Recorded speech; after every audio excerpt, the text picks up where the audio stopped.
მშვიდობისა ყველას, საქმიანად ვიწყებთ ტრადიციულად ორ შაბათს. გქონდათ შუა აგვისტოს არც ისე ცხელ დღეებში საქმიანად ამბების გასაზიარებლად BMG-ის გუნდი მოგესალმებით Pirveli-ზე. მაშინ ასე ეროვნული ვალუტა უქმეებს შედარებით გამყარებული შეხვდა ლარმა პარასკევს თითქმის 4.5-ით გაიმყარა პოზიციები. 2 ლარი და 93 თეთრზე არის დაფიქსირებული. გონებ გალტენტაგარტის ანალიტიკოსების საქმიან დილაში სტუმრობამ თავისი ხმნა. ამავე დროს ევროს ფასმაც დაიკლო თითქმის 2 თეთრით და 3 ლარი და 38 თეთრი დღესაც წინასწარი მონაცემები შაბათ-კვირის საკმაოდ დამაიმედებელია. დიდი ალბათობით შესაძლოა ლარმა დოლართან მიმართებაში კიდევ 1-2 თეთრით დაიკლოს. ნახოთ როგორ განვითარდება მოვლენები. 6 თვეში საჯარო მოხელეების ხელფასებზე, პრემიებსა და დანამატებზე არც მეტი არც ნაკლები 735 მილიონი 300,000 ლარი დაიხარჯა. ეს არც მეტი არც ნაკლები 47.5-ით მეტია შარშანდელ მაჩვენებელს.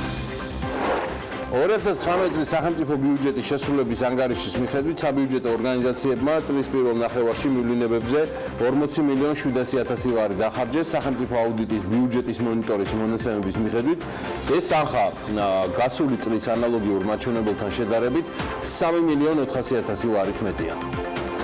მიმდინარე წლის იანვარ-ივნისში საქართველოსთან მედიკამენტების ექსპორტი 41,550 დოლარით გაიზარდა. საქსტატის ინფორმაციით მიმდინარე წლის პირველ 6 თვეში აღნიშნული სასაქონლო ჯგუფის ექსპორტმა 105,638 შეადგინა. მაშინ როცა ანალოგიური წლის პერიოდში ეს მონაცემები 64,088 დოლარი გახდა.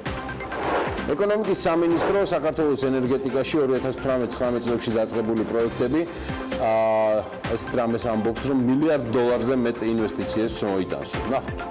თხილისის მერიამ დედაქალაქის თითოეულ რაიონში წარმოებულ და მიტოვებულ სამშენებლო სამუშაოების მონიტორინგი კიდევ ერთხელ დაიწყო. ამ მონიტორინგში ახლა ამბობენ გამგეობებით ჩაერთვებიან. წარმატებები გამგეობებთან ერთადაც. აჭარის ტურიზმის დეპარტამენტის ტურისტული პროდუქტების განვითარების სააგენტოს დილა გოგუაძე უხემძღვანელებს, სააგენტოს დირექტორი თანამშრომლობს ტურიზმის დეპარტამენტის თავმჯდომარემ და აჭარის ფინანსთა და ეკონომიკის მინისტრის მოადგილემ სულხან ღლონტმა წარუდგინა. წარმატებები დილას, სულხანსაც და აჭარასაც. საკურორტო სოფელ მუხურში პირველის სასტუმროს მშენებლობისთვის 4 მილიონის ინვესტიცია ხორციელდება. შედეგად სოფელში 30 ნომრიანი მაღალი კლასის სასტუმროს მივიღოთ. ახალი სასწავლო წლიდან კი ყველა საჯარო სკოლის ყველა პირველკლასელი საჩუქრად განახლებულ და თან გაძლიერებულ ნეტბუქს მიიღებს. თბილისის საბავშვო ბაღების საკვებით მომარაგებაზე ტენდერი გამოცხადდა. მერიამ ამ მიზნით 2 ტენდერი გამოაცხადა, ერთი მარჯვენა სანაპიროს ბაღებისთვის და მეორე მარცხენა სანაპიროს ბაღების მომარაგებისთვის. წინადადებების მიღება 16 აგვისტოს დასრულდება და შეწყდვის სავარაუდო ღირებულება მარჯვენა სანაპიროზე 17 მილიონი ლარი იქნება და შეიძლება მარჯვენა ყური დაგიждეთ ამის ფასად. ხოლო მარცხენა სანაპიროზე 53 მილიონი იქნება და აქ ამბობენ, რომ მარცხენა ყურსაც ბონუსად მიაყოლებენო.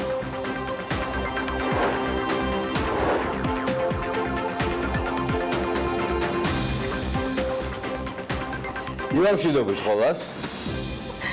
მე და ანა ლოპიაშვილი ტრადიციულად წარმოგიდგენთ საქმიან დილას და როგორც ყოველთვის ვცდილობ, რომ ანაც BMG-ის მთელი გუნდი, ვისაც ახლა უცქერთ და მისი ნაწილი ახლა საეთეროში დილა ადრიან 7 საათიდან უკვე აქ არის მობილიზებული საიმისოთ, რომ მაქსიმალურად საქმიანად დაგმუხტოთ 12 აგვისტო დღეს. მაშინ როცა გქონდათ აგვისტოს არაჩვეულებრივი ზაფხულის მე მომწონს, არ მეთანხმება ტრადიციულად არაჩვეულებრივი აგვისტოს ზაფხულის დღეებში. იმედია ყველანი კარგად ისვენებთ და თან თუ აყურსაც გვადევნებთ ჩვენ ადამიანებს, რომლებსაც დასვენების საშუალება სრულფასოვანი ჯერჯერობით არ აქვს, თუმცა მე ამას ნამდვილად ვერ ვიტყვი, იმიტომ რომ არაჩვეულებრივი 3 დღე გავატარე ჩემს ოჯახთან ერთად თუშეთში. ოჯახში გულისხმობ ამ შემთხვევაში ჩემს მეგობრებს, ჩემი მეორე და ძირითადი ოჯახი ასევე ისიც ძირითადია. ბორჯომში არის გამაგრებული და მანდაც ჩვენ დახს დავამჩნევთ, თუმცა რა არ მოგეწონა ყური, მარცხენა სანაპირო, მარჯვენა სანაპირო თუ რა? ამიდების შეფასება ისე შენგან დაიმსახურა. ხო, მაგრამ ამასობაში ვიდრე მე ჩემს მეგობრებთან ერთად ვიყავი თუშეთის არაჩვეულებრივი მთების დალაშქვით დაკავებული, ანამ ძალიან კარგი მასალები გაამზადა ედიტორიალისტვის, რომელიც ძირითადად აუდიტის სამსახურის კვლევებზე და დასკვნებზეა აგებული. პრინციპში ნაწილ-ნაწილ ჩვენ მაყურებელს და მკითხველს ვაწვდით ხოლმე, მაგრამ ხა ერთიანად ვეცადეთ რომ მოვყარა თავი და მოდი გადავხედოთ ამ ნაწილს. კარგი. ფაქტია რომ ამ კუთხით თვითშეფასება პრობლემას დიდად არ წარმოადგენს. 2019 წლის 6 თვის განმავლობაში საჯარო მოხელეების ხელფასებზე, პრემიებზე და დანამატებზე დილა მშვიდობისა ყველას 735 მილიონ ლარზე მეტი არის დახარჯული. 735 მილიონ ლარზე მეტი. თანხები სახელმწიფო აუდიტის სამსახურმა დაითვალა და შედარებაც გასული კვირის, უკაცრავად გასული წლის მონაცემებთან მათვე ეკუთვნის. ეს 735 მილიონზე მეტი ხელფასებზე და პრემიებზე გაცემული თანხა მკვეთრად აღემატება ქალბატონებო და ბატონებო 2018 წლის 6 თვის ანალოგიურ მაჩვენებლებს და იმ პერიოდშივე დახარჯულ თანხას. ეხლა უფრო კონკრეტულად, გასული წლის 6 თვეში ხელფასებზე, პრემიებსა და დანამატებზე მაინც დაიხარჯა 687 მილიონ 800.000 ლარი. ეს 47.5 მილიონი ლარით ნაკლებია წლევანდელ მაჩვენებელზე. ანუ ზუსტად ამდენი მეტი დახარჯეს 2019-ში. აუდიტის ვებგვერდზე და არსად სხვაგან, ეს უკვე ცხადია, ასახულია BMG-ს ვებგვერდზეც. გამოქვეყნებული ინფორმაციიდან ირკვევა ზედმიწევნით, რომ მიმდინარე წლის ორ კვარტალში თანამდებობის პირთა ხელფასებში 507 მილიონი ლარი დაიხარჯა. კეთილი და პატიოსანი, მაგრამ ნახეთ გვერდზე 106 მილიონ 400.000 ლარი ეს არის დანამატები და პრემიის ხარჯმა დამატებით ამ დანამატებისა შეადგინა 2 მილიონ 900.000 ლარი. ეს რა არის? შეზდეკ, ყველაზე მთავარი ახლა იწყება. შტატგარეშე შრომის ანაზღაურება. დილამშვიდობისა კიდევ ერთხელ. ამაში 111 მილიონ 200.000 ლარი არის დახარჯული. გარდა ამისა, 2019 წლის 6 თვის განმავლობაში საჯარო მოხელეებმა სამივლინებოდ ხარჯების დასაფარად 40 მილიონ 700.000 ლარი დახარჯეს. ცხადია, ეს არ არის მხოლოდ და კონკრეტულად სამინისტროების ხარჯები, მაგრამ ისიც გასათვალისწინებელია, რომ მონაცემები სწორედ არის იმ პერიოდის, ვიდრე როგორც თავად ამბობენ, მთავრობა დაპატარავდებოდა. ანუ ეს პირველი 6 თვე სწორედ იმ ზომას დარდება, ვიდრე სამინისტროები გაერთიანდებოდა, გაუქმდებოდა. უფრო ზუსტად რომ ვთქვათ, შერწყმა მოხდა, რადგან ფაქტია, რომ საკადრო ოპტიმიზაცია ამ ნაწილში არ მომხდარა. როგორც ყოველთვის საინტერესო იყო აუდიტის სამსახურის ანგარიში და კიდევ რამდენიმე მონაცემს უნდა ჩავხედოთ. სახელმწიფო ბიუჯეტის შესრულების ანგარიშის თანახმად 2019 წლის პირველ ნახევარში, ანუ 6 თვეში, სახელმწიფო რწმუნებულის ადმინისტრაციების მივლინებების ჯამში 28.649 ლარია დახარჯული. აუდიტის ბიუჯეტის მონიტორინგის მონაცემების თანახმადვე მუნიციპალიტეტებს შორის ყველაზე მეტი სამივლინებო ხარჯი კახეთის რეგიონის ადმინისტრაციას ჰქონდა. სახელმწიფო რწმუნებულის გუბერნატორის ადმინისტრაცია ახმეტის, გურჯაანის, დედოფლის წყაროს, თერჯოლის, ლაგოდეხის, საგარეჯო, სიღნაღისა და ყვარლის მუნიციპალიტეტებში ამ წლის 6 თვეში მივლინებებში ჯამში 6.245 ლარს ხარჯავდა. მე მინდა სანამ გავაგრძელებ მცირე ბიუჯეტიან მივლინებებზე საუბარი, ეს არის ცალსახად მხოლოდ ინფორმაცია გადასახადის გადამხდელებისათვის.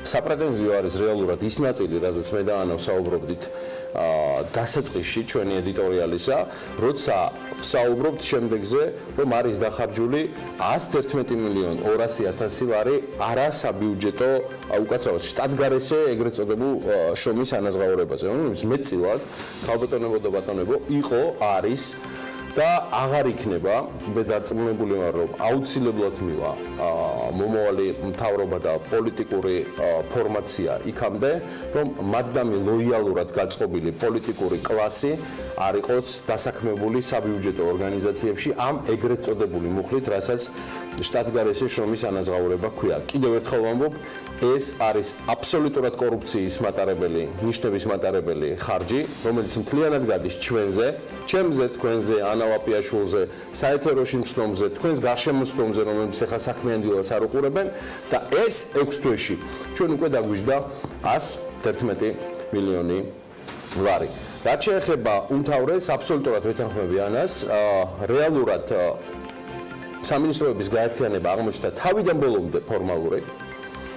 და მეცაც გეტყვით, მაგალითად იგივე ენერგეტიკის სფეროს და ინდუსტრიის წარმომადგენლები დღემდე ითხოვენ, რომ ყურადღება ამ სფეროს მიმართ არის მინიმალური, ის მეტნაკლებად იყო რაღაც დონეზე რამდენიმე თვის წინ წელიწადნახევრის განმავლობაში გამოსწორებული, მაგრამ ლამის ამ სამინისტროს აღდგენა მოითხოვენ, იმდენად მძიმე ვითარებაა პოლიტიკის განხორციელების და რაც თავარია სხვადასხვა რეფორმების დანერგვის და მისი განხორციელების კუთხით. ამიტომ მცირე მთავრობა დარჩა თავიდან ბოლომდე მხოლოდ ქაღალზე და არანაირი წინსვლა ამ კუთხით არ გქონია.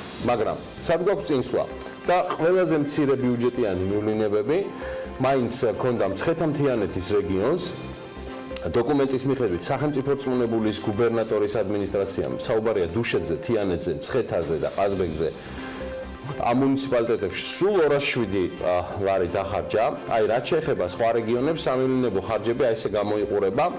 სახელმწიფო რწმუნებული გუბერნატორის ადმინისტრაცია აბაშის, ზუგდიდის, მარტვილის, მესტიის, სენაკის, ჩხოროწყუს, წალენჯიხის და ხობის მუნიციპალიტეტებს და ასევე ქალაქ ფოთის მუნიციპალიტეტში ეს ინფორმაციისთვის რომ იცოდეთ, სულ 1666 ლარი გახლავთ. სახელმწიფო რწმუნებულის, ანუ გუბერნატორის ადმინისტრაცია ლანჩხუთის, ოზურგეთის და ჩოხატაურის მუნიციპალიტეტებში ეს ჯამში შეადგენს 3.409.000 ლარს. ადმინისტრაცია ანალოგიური ბაღდადის, ვანის, ზესტაფონის, თერჯოლის, სამტრედიის, საჩხერის, ტყიბულის, წყალტუბო, ჭიათურა, ხარაგაული, ხონი მუნიციპალიტეტის და ასევე ქუთაისის მუნიციპალიტეტებში ეს სულ ჯამში არის 5.009 ლარი. რა ვითარება არის, მოდი გადავხედოთ გუბერნატორის ადმინისტრაციაში რაჭის მიმართულებით. ამბროლაური, ლენტეხი, ონი და ცაგერის მუნიციპალიტეტებში ეს ჯამურად შეადგენს 1895 ლარს. ხოლო გუბერნატორის ადმინისტრაცია ადიგენის, ასპინძის, ახალციხის, ახალქალაქის, ბორჯომის და ნინოწმინდის მუნიციპალიტეტებში საუბარია 1335 ლარზე. სახელმწიფო რწმუნებულის გუბერნატორის ადმინისტრაცია ბოლნისი, გარდაბანი, დმანისი, თეთრიწყარო, მარნეული, წალკა და რუსთავის მუნიციპალიტეტები 6117 ლარი. და სახელმწიფო რწმუნებულის გუბერნატორის ადმინისტრაცია გორის, კასპის, ქარელის და ხაშურის მუნიციპალიტეტში 2746. ეგ მათ შორის ისინიც მოიაზრებიან, ვინც ფერიცვალების მერე წყალს ელოდებიან, საიმისოთ რომ მაგრამ გარანტიაც არ გვაქვს. გარანტიას მაგდროს მაინც არ იძლევა. მოკეთ 2019 წლის სახელმწიფო ბიუჯეტის შესრულების ანგარიშის მიხედვით საბიუჯეტო ორგანიზაციებმა წლის პირველ ნახევარში მივლინებებზე უკვე ნახსენებიც იყო 40.700.000 ლარი დახარჯეს. სახელმწიფო აუდიტის ბიუჯეტის მონიტორინგის მონაცემების მიხედვით ეს თანხა გასული წლის ანალოგიურ მაჩვენებელთან შედარებით არის 3.400.000 ლარით მეტი. 6 თვეში 2018 წელს მივლინებებში 37.300.000 ლარი იყო დახარჯული. მთელი წლის განმავლობაში კი მას 78.200.000 შეადგინა. უფრო კონკრეტულად კი 2019 წლის 6 თვეში 1.400.000 დახარჯული პარლამენტსა და მასთან არსებულ ორგანიზაციებში დასაქმებულების მხრიდან. პრეზიდენტის ადმინისტრაციამ 6 თვეში მივლინებებზე 853.365 ლარი დახარჯა.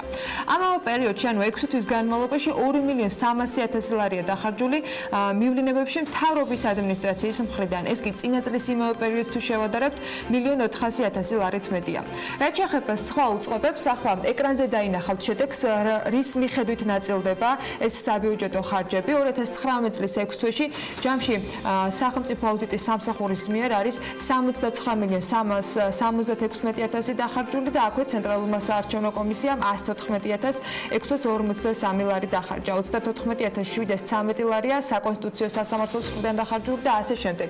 სამინისტროების მხრიდან ხარჯებს კი შეგიძლიათ რომ ეკრანზე დააკვირდეთ და ამაზე ვისაუბროთ კიდეც რამდენიმე დღის წინ უფრო დეტალურად. ცოტა მოგვიანებით 10 ჯაფიჯაზე შემოგვიერთდება და ამ ხარჯების ნაწილს უკვე პრეზიდენტის ადმინისტრაციის მხრიდან უშუალოდ და დეტალურად ჩაშლის. ხო, აქ პრეზიდენტის ადმინისტრაციაზე გამახსენდა. აქ ხარჯების არარსებობა კი არ არის თვითმიზანი ან ჩვენგან კრიტიკა, გარდა იმისა, რომ უბრალოდ გასვით ამ ინფორმაციას ან რომელიმე უწყების თანამშრომლობის ანაზღაურების კლება. პირიქით, საჯარო უწყებებში ხელფასები უნდა იყოს კონკურენტული, უნდა იყოს ადეკვატური, ღირსეული და გაწეული სამუშაოსთვის ჯამაგირს, ხომ გახსოვთ ეს გენიალური სიტყვა. უნდა იღებდნენ ადამიანები და ეს არც სირცხვილია და არც არანაირად პრობლემა არ არის, მაგრამ პრობლემა არის ის, რომ აი ამ სამუშაოს ხარისხი, კვალიფიკაცია არანაირად არ მოდის შეხებაში ხელფასთან და მე-7 წელიწადი სრულდება მას შემდეგ, რაც ხელფასებსთან ერთად ვერაფრით ვერ მოგვარდა პრემიების და დანამატების თემა. ეს არის პრობლემა და აქ არის ერთი რამ. ეს არის ცუდი მენეჯმენტი, რომელიც უღირს მდგომარეობაში აგდებს პირველ რიგში საჯარო სამსახურში დასაქმებულ არაჩვეულებრივ ხალხს. მართლა პროფესიონალებს და თავისი ქვეყნის პატრიოტებს, მე მათ უმრავლესობას ვიცნობ. ძალიან ცუდია, როცა ქვეყანაში, სადაც შინაგან საქმეთა სამინისტროს მონაცემებზე ვამბობ, 2019 წლის იანვარ-ივნისში სახელმწიფო სტრუქტურებში ქრთამის აღების ფაქტები წინა წლის ანალოგიურ პერიოდთან შედარებით ეს ოფიციალური მონაცემებია, თითქმის 53%-ით არის გაზრდილი. რიგი მნიშვნელოვანი ანტიკორუფციული რეკომენდაციებისა, რომლებიც ისეთ საკითხებს ეხება, როგორც ანტიკორუფციული პოლიტიკის დაგეგმვა, ანტიკორუფციული ნორმების პრაქტიკაში აღსრულება, საჯარო მოსამსახურეთა დამოუკიდებლობა, სასამართლოს და სამართალდამცავი უწყებების რეფორმა, ინფორმაციული თავისუფლება და კორუფციის პრევენცია სახელმწიფო შესყიდვების პროცესში ხელისუფლებას არ შეუსრულებია. თუმცა ეხლა მე მინდა ანა დამეხმაროს. მოდი ახსნათ ახლა რას გულისხმობთ ამ რეკომენდაციებში. გულისხმობთ სტამბოლის სამოქმედო გეგმას, ეკონომიკური თანამშრომლობისა და განვითარების ორგანიზაციის, აღმოსავლეთ ევროპისა და ცენტრალური აზიის ანტიკორუფციული ქსელის მიერ ჯერ კიდევ 2003 წელს წამოწყებულ პროგრამას, რომელიც მიზნად ისახავს რეგიონში ანტიკორუფციული რეფორმების ხელშეწყობას, თითოეული მონაწილე ქვეყანაში კორუფციის მხრივ არსებული მდგომარეობის ანალიზისთვის, რეკომენდაციების მომზადების და მათი განხორციელების მონიტორინგის გზით. საქართველოს გარდა პროგრამის მონაწილეები არიან სომხეთი, აზერბაიჯანი, ყირგიზეთი, ყაზახეთი, მონღოლეთი, ტაჯიკეთი, უკრაინა და უზბეკეთი. OECD-ს ანტიკორუფციულმა ქსელმა საქართველოს შესახებ მონიტორინგის ბოლო ანგარიში ჯერ კიდევ 2016 წელს დაამტკიცა. იმჟამად არსებული მდგომარეობის ანალიზთან ერთად ეს ანგარიში მოიცავდა რეკომენდაციებს მონიტორინგის ფარგლებში გამოვლენილი პრობლემების გადასაჭრელად.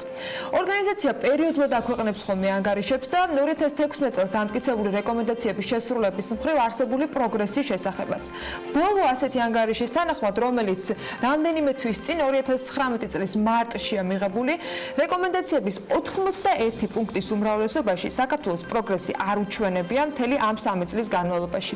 შესაძლოა ვთქვათ მოგეჩვენოთ ახლა ის რეკომენდაციები, რომელსაც ჩვენ შემოგთავაზებთ, მაგრამ მნიშვნელოვანია ვიცოდეთ რა არის შესასრულებელი და მათ შორის რა არ სრულდება.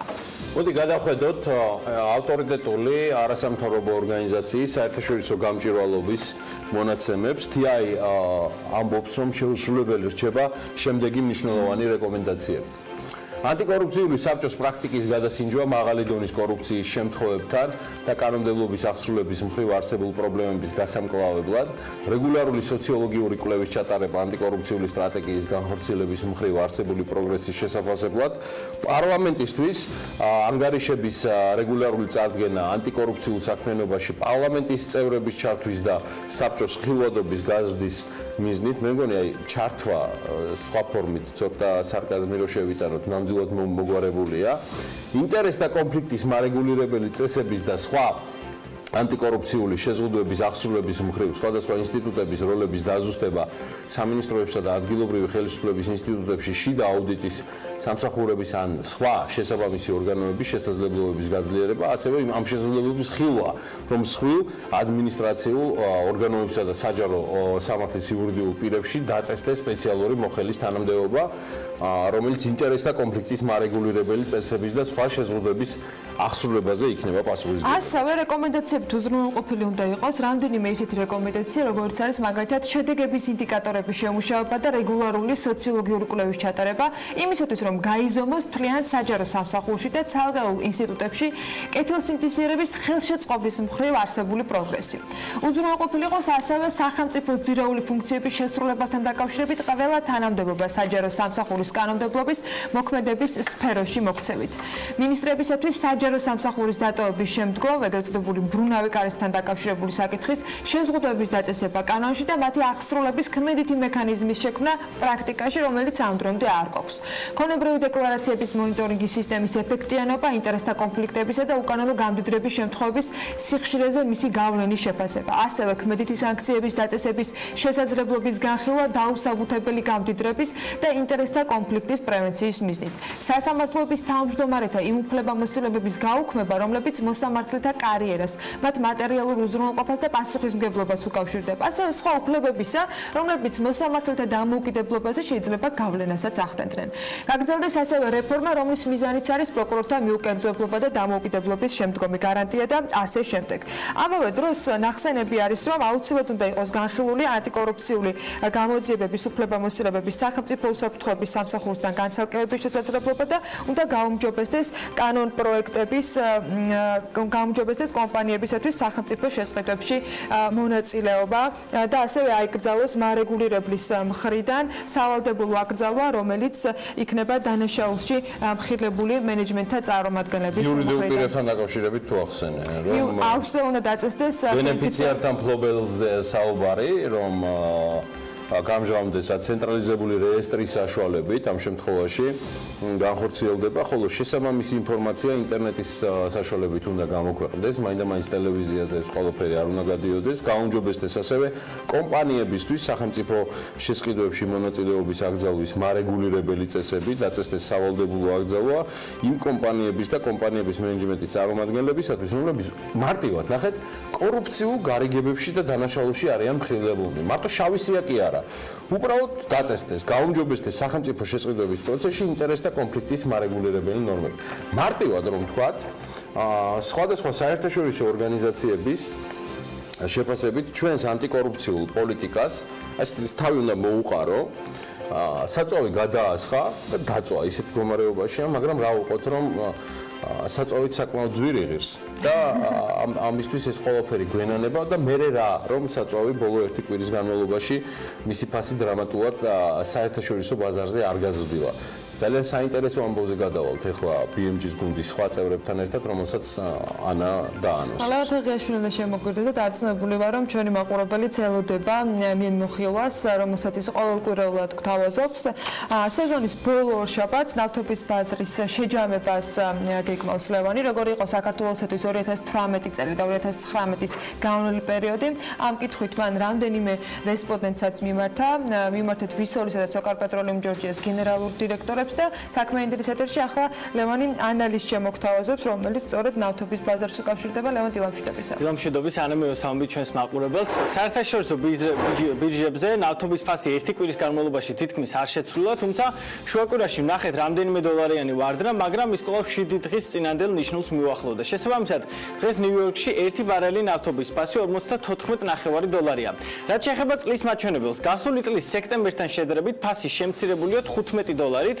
ლონდონში, სადაც უკეთესი ხარისხის ნავთობი ივაჭრება, იგივე ტენდენცია იყო ტრადიციულად. მისი ამჟამინდელი ფასი 58.9 დოლარია ბარელზე. ერთი წლის ანალიტიკას რომ გადავხედოთ, ვნახავთ, რომ ლონდონში ფასი 19 დოლარითაა დაკლებული ბარელზე, ასე რომ წლევანდელი წელი ნავთობ კომპანიებისთვის მომგებიანი ნამდვილად არ ყოფილა, რასაც ვერ ვიტყვით მომხმარებლებზე, თუმცა ლარის კურსის გადამკიდე ეს სარგებელი საქართველოს ნაკლებად შეეხო, მაგრამ ამაზე ცოტა მოგვიანებით. რაც შეეხება ნავთობის ბირჟაზე მიმდინარე სიახლეებს, საერთაშორისო ენერგიის სააგენტომ ახალი პროგნოზი გამოაქვეყნა, სადაც ნავთობზე მოთხოვნის ზრდა შემცირებულია.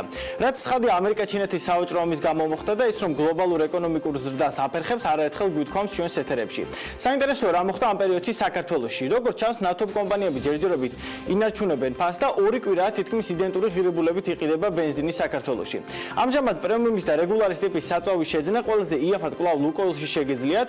როგორც გრაფიკზეა აღნიშნული, ლუკოილში პრემიუმის ბენზინი 2 ლარი და 61 თეთრია, რეგულარის კი 2 ლარი და 51 თეთრი. დღეს ნავთობის ბაზრის სეზონის ბოლო მიმოხილვა გაქვს, რომ შევაჯამოთ წელს ნამდვილად არ ყოფილა მარტივი წელი საქართველოში მყოფი ნავთობ კომპანიებისთვის, როგორც სოკარპეტროლიუმ ჯორჯიას გენერალურმა დირექტორმა ლევან გიორგაძემ ერთი კვირის წინ ჩვენთან სტუმრობისას განაცხადა, 2018 წელი განსაკუთრებით მძიმე იყო მათთვის, რადგან ბაზარზე ფასების საგრძნობლად შემცირდა, დაიკლო მარჟამაც, თუმცა 2019 წელს ფასები ზევით წავიდა და დღეს უკვე თამამად შეგვიძლია ვთქვათ, რომ ლარის კურსის და საერთაშორისო ფასების კომბინაციით საქართველოს ისტორიაში ყველაზე მაღალი ღირებულების საწოვი გვაქვს და ალბათ ასე გაგრძელდება გარკვეული პერიოდის განმავლობაში, სანამ ლარის კურსი არ დასტაბილურდება. მადლობა ლევან, შენ საინტერესო ამბებისათვის. დარწმუნებული რომ ახალთანზოდაც არ მოგვაკლდება მიმოხილვებით. შენ არ გამოგრჩებოდა ერთი ამბავი მაქვს სხვათა შორის, რომელიც მინდა დაგასწრო, ვიდრე საქმიან მაყურებელს მოუყვები. ახალი რობოტი მოქალაქეობის მსოფლიოს თან დასაქმებული, რომელსაც აეროპორტ სტამბოლში შეხვდებით. ამ დროისათვის სტამბოლის ახალ აეროპორტში 2 რობოტი მუშაობს სატესტო რეჟიმში და ისინი კონსულტაციას უწევენ მგზავრებს და შეძლებს დაგვარად ეხმარებიან კიდეც და ამ დროისათვის მხოლოდ 2 თურქულ და ინგლისურ ენაზე საუბრობენ ამბობენ. სხვათა შორის რობოტები მთლიანად თურქეთში არის წარმოებული. სრული დატვირთვით კი ისინი აგვისტოს ბოლოდან ამუშავდებიან და თუ ვინმე საშუალებო გეგმა აგვისტოს ბოლოდან გაქვს სწორედ ამ აეროპორტის გავლით შესაბამისად დაგეგმილი, დარწმუნებული რომ მათთან შეხვედრასაც მოახერხებთ. ახლა კი ადგილობრივ ამბებს მივხვდეთ და ბიზნეს სიახლეებს გადავხედოთ. თხილის წარმოებულთა ასოციაციის ინფორმაციით, ქართული თხილის ფასი 5 ლარამდეა, ფასის ზრდა კი უახლოეს პერიოდში კიდევ მოსალოდნელია. წლის პირველ ნახევარში რკინიგზის ტვირთბრუნვა 2%-ით არის გაზრდილი. ამავე დროს TBC Research-ის დათვლებით ტურიზმის შემოსავლები ივლისში 0-დან 20 მილიონ დოლარამდე შემცირდა. 2019 წლის ივლისში საერთაშორისო რეზერვებმა 3 მილიარდ 674 მილიონი დოლარი შეადგინა. საქართველოს პარლამენტის საბიუჯეტო ოფისის ყოველთვიურ მაკროეკონომიკურ მიმოხილვაში ამასთან დაკავშირებით აღნიშნული საერთაშორისო რეზერვების მოცულობა წინა წლის ანალოგიური პერიოდის მაჩვენებელს 25.6%-ით აღემატება, თუმცა წინა თვესთან მიმართებით 1.6%-ით ნაკლებია. 2019 წლის იანვარ-ივნისში ეროვნულმა ბანკმა სავალუტო აუქციონზე 165 მილიონი ამერიკული დოლარი შეიძინა, აგვისტოში კი 32 მილიონ 800.000 დოლარი გაყიდა. 2018 წლის მონაცემებით ეროვნული ბანკის მიერ ჯამში 197.9 დოლარი იყო შეძენილი. სახელმწიფო საპენსიო სისტემა 42,000-მდე საჯარო მოხელემ დატოვა. საპენსიო სააგენტომ ევროპული საქართველოს წევრ ზურაბ ჭიაბერაშვილის მიერ გაგზავნილ სადეპუტატო კითხვას უპასუხა წერილობით და ამ ოფიციალური პასუხის თანახმად საპენსიო სისტემა ნებაყოფლობით ჯამში 41,805 საჯარო მოხელემ დატოვა. კერძო სექტორიდან კი დაგროვებითი სისტემა 107,727 ადამიანმა დატოვა. ჯამურად საპენსიო სისტემა 148,942 მონაწილემ დატოვა. ეს არიან ის ადამიანები, რომელთა ასაკიც არის 40 წელზე მეტი, რომლებიც ხელფას ოფიციალური კონტრაქტორების საფუძველზე იღებენ. საპენსიო სააგენტოს წერილის მიხედვით 215,321 მოქალაქეს სისტემის დატოვების უფლება გაუქმდა, რადგან მათ სახელმწიფოს სისტემიდან გასვლის შესახებ დადგენილ ბადაში არ მიმართეს.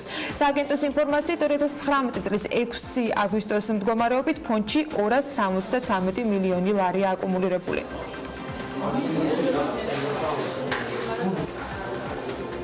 ამერიკული გამოცემა Forbes-ი სტატიას ბათუმის პორტში მულტიმოდალური ტერმინალის მშენებლობას უძღვნის. სტატიის ავტორი წერს, რომ საქართველო იმ უძველეს სატრანსპორტო გზაჯვარედინზე მდებარეობს, რომელიც აკავშირებს ჩრდილოეთსა და სამხრეთს, დასავლეთსა და აღმოსავლეთის ქვეყნებს.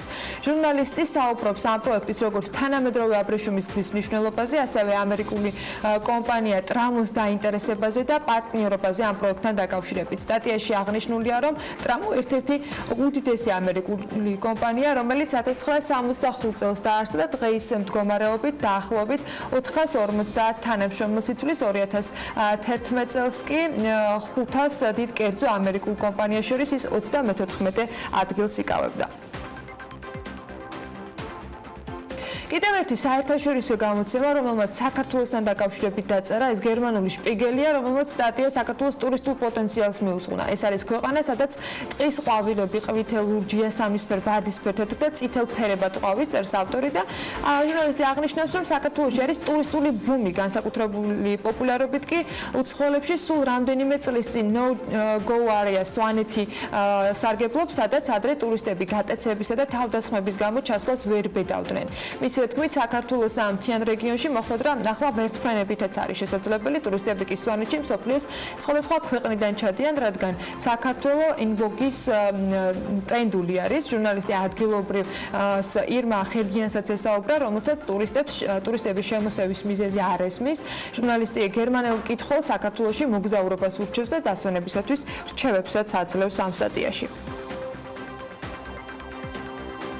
ელექტროენერგიის მიწოდებისა და მოხმარების წესებში ცვლილებები შევიდა, შეიცვალა ახალი მომხმარებლის გამანაწილებელ ქსელზე მიერთების საფასური დაბადა, ასევე ნუნთელ 4,1 კილოვატ-ძაბვის ახალი მომხმარების მიერთების საფასურის მოქმედების ზონად განისაზღვრა გამანაწილებელი ქსელიდან 600 მეტრის რადიუსი.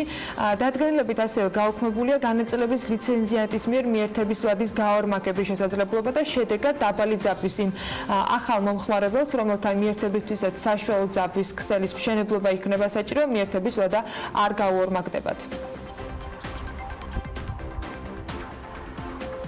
თბილისის მერია ბაგაბაღებში საკვები პროდუქტების შესაძენად 60,260,000 ლარის ღირებულების ტენდერებს აცხადებს. ორი ტენდერის ფარგლებში ბავშვებისათვის განკუთვნილი პროდუქტების შესყიდვა უნდა მოხდეს. გამარჯვებულმა კომპანიამ კი თბილისის ბაღებს სხვადასხვა პროდუქტები 2019-2020 სასწავლო წლის განმავლობაში უნდა მიაწოდეს. შესაწყით პროდუქტებს შორის არის რძერძის პროდუქტები, პურ პროდუქტები, ბურღულეული საქონელი ხორცი და ასე შემდეგ. ისნის რაიონის გამგეობამ ვაზის უბანში, სადაც ადგილობრივი მოსახლეობის მხარდაჭერით ავტოფარხების დემონტაჟი მიმდინარეობდა, სკვერი მოაწყო. პროექტის ფარგლებში კი რეკრეაციულ სივრცეში ბავშვთა გასართობი მოედანი განთავსდა, სადაც სხვადასხვა ტიპის ატრაქციონი დამონტაჟდა. ასევე მოეწყო კალათბურთის და ფეხბურთის სპორტული მოედანი და მოსასვენებელი სკამები და სანაგვე ურნები.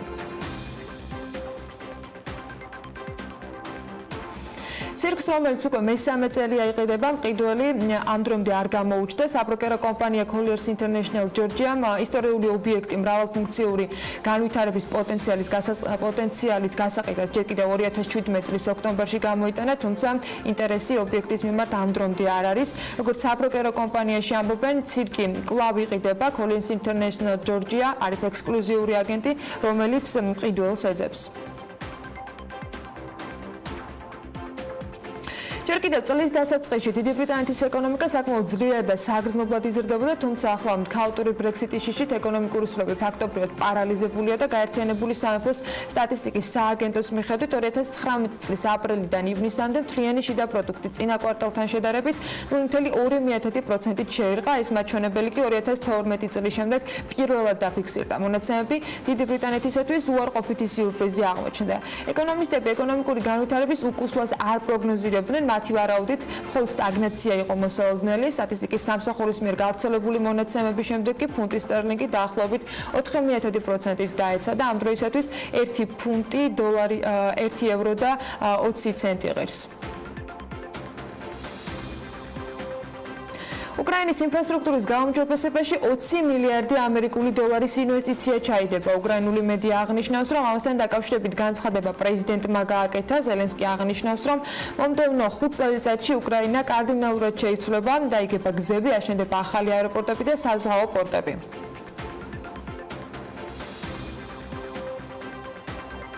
ევრაზიის ეკონომიკური საბჭოს შეხვედრა კი ერევანში გაიმართება. სომხეთის პრემიერ-მინისტრმა ყირგიზეთში ვიზიტისას თქვა, რომ საბჭოს წევრი ქვეყნების ლიდერები მოლაპარაკებას 1 ოქტომბერს გამართავენ. პაშინიანი აღნიშნავს, რომ ის მოუთმელად ელოდება ამ შესაძლებლობას, მიიღოს საბჭოს წევრი ქვეყნების მეთაურები და საერთაშორისო ფორუმის ფარგლებში ეკონომიკურ ასპექტებზე და თანამშრომლობის გეგმებზე ესაუბროს. სენაკში კი საზაფაჩულია სახელობის გალფის საკალათბურთო მოედნის მშენებლობას ჩაეყარა. საფუძველი ღონისძიებას სენაკის მერი და კომპანია გალფის წარმომადგენლები დაესწრნენ. როგორც ჩაიარა ღონისძიებამ და რატომ შეირჩა კონკრეტულად სენაკი, რა გეგმები აქვს კომპანია გალფს და საზაფაჩულიას ამ მიმართულებით მარიამ ადამიანი მოგუყვება.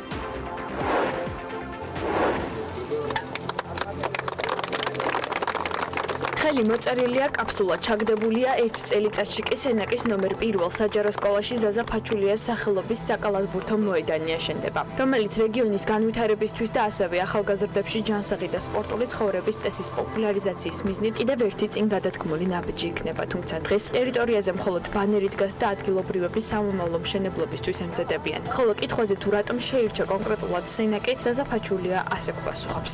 ჩემთვის არიან ბევრს ნიშნავს აქ გავიზარდე, ესე თქვა, ჩემი დედულეთი, მამაჩემიც აქედან, ჩემი გვარი ზოგადად აქედან არის და ასე რომ მიხარია, რომ დღევანდელ დღეს დავაანონსეთ გალფის მოედნის გახსნა ქალაქის ცენტრში, გალფთან ერთად, ადგილობრივ მუნიციპალიტეტთან ერთად.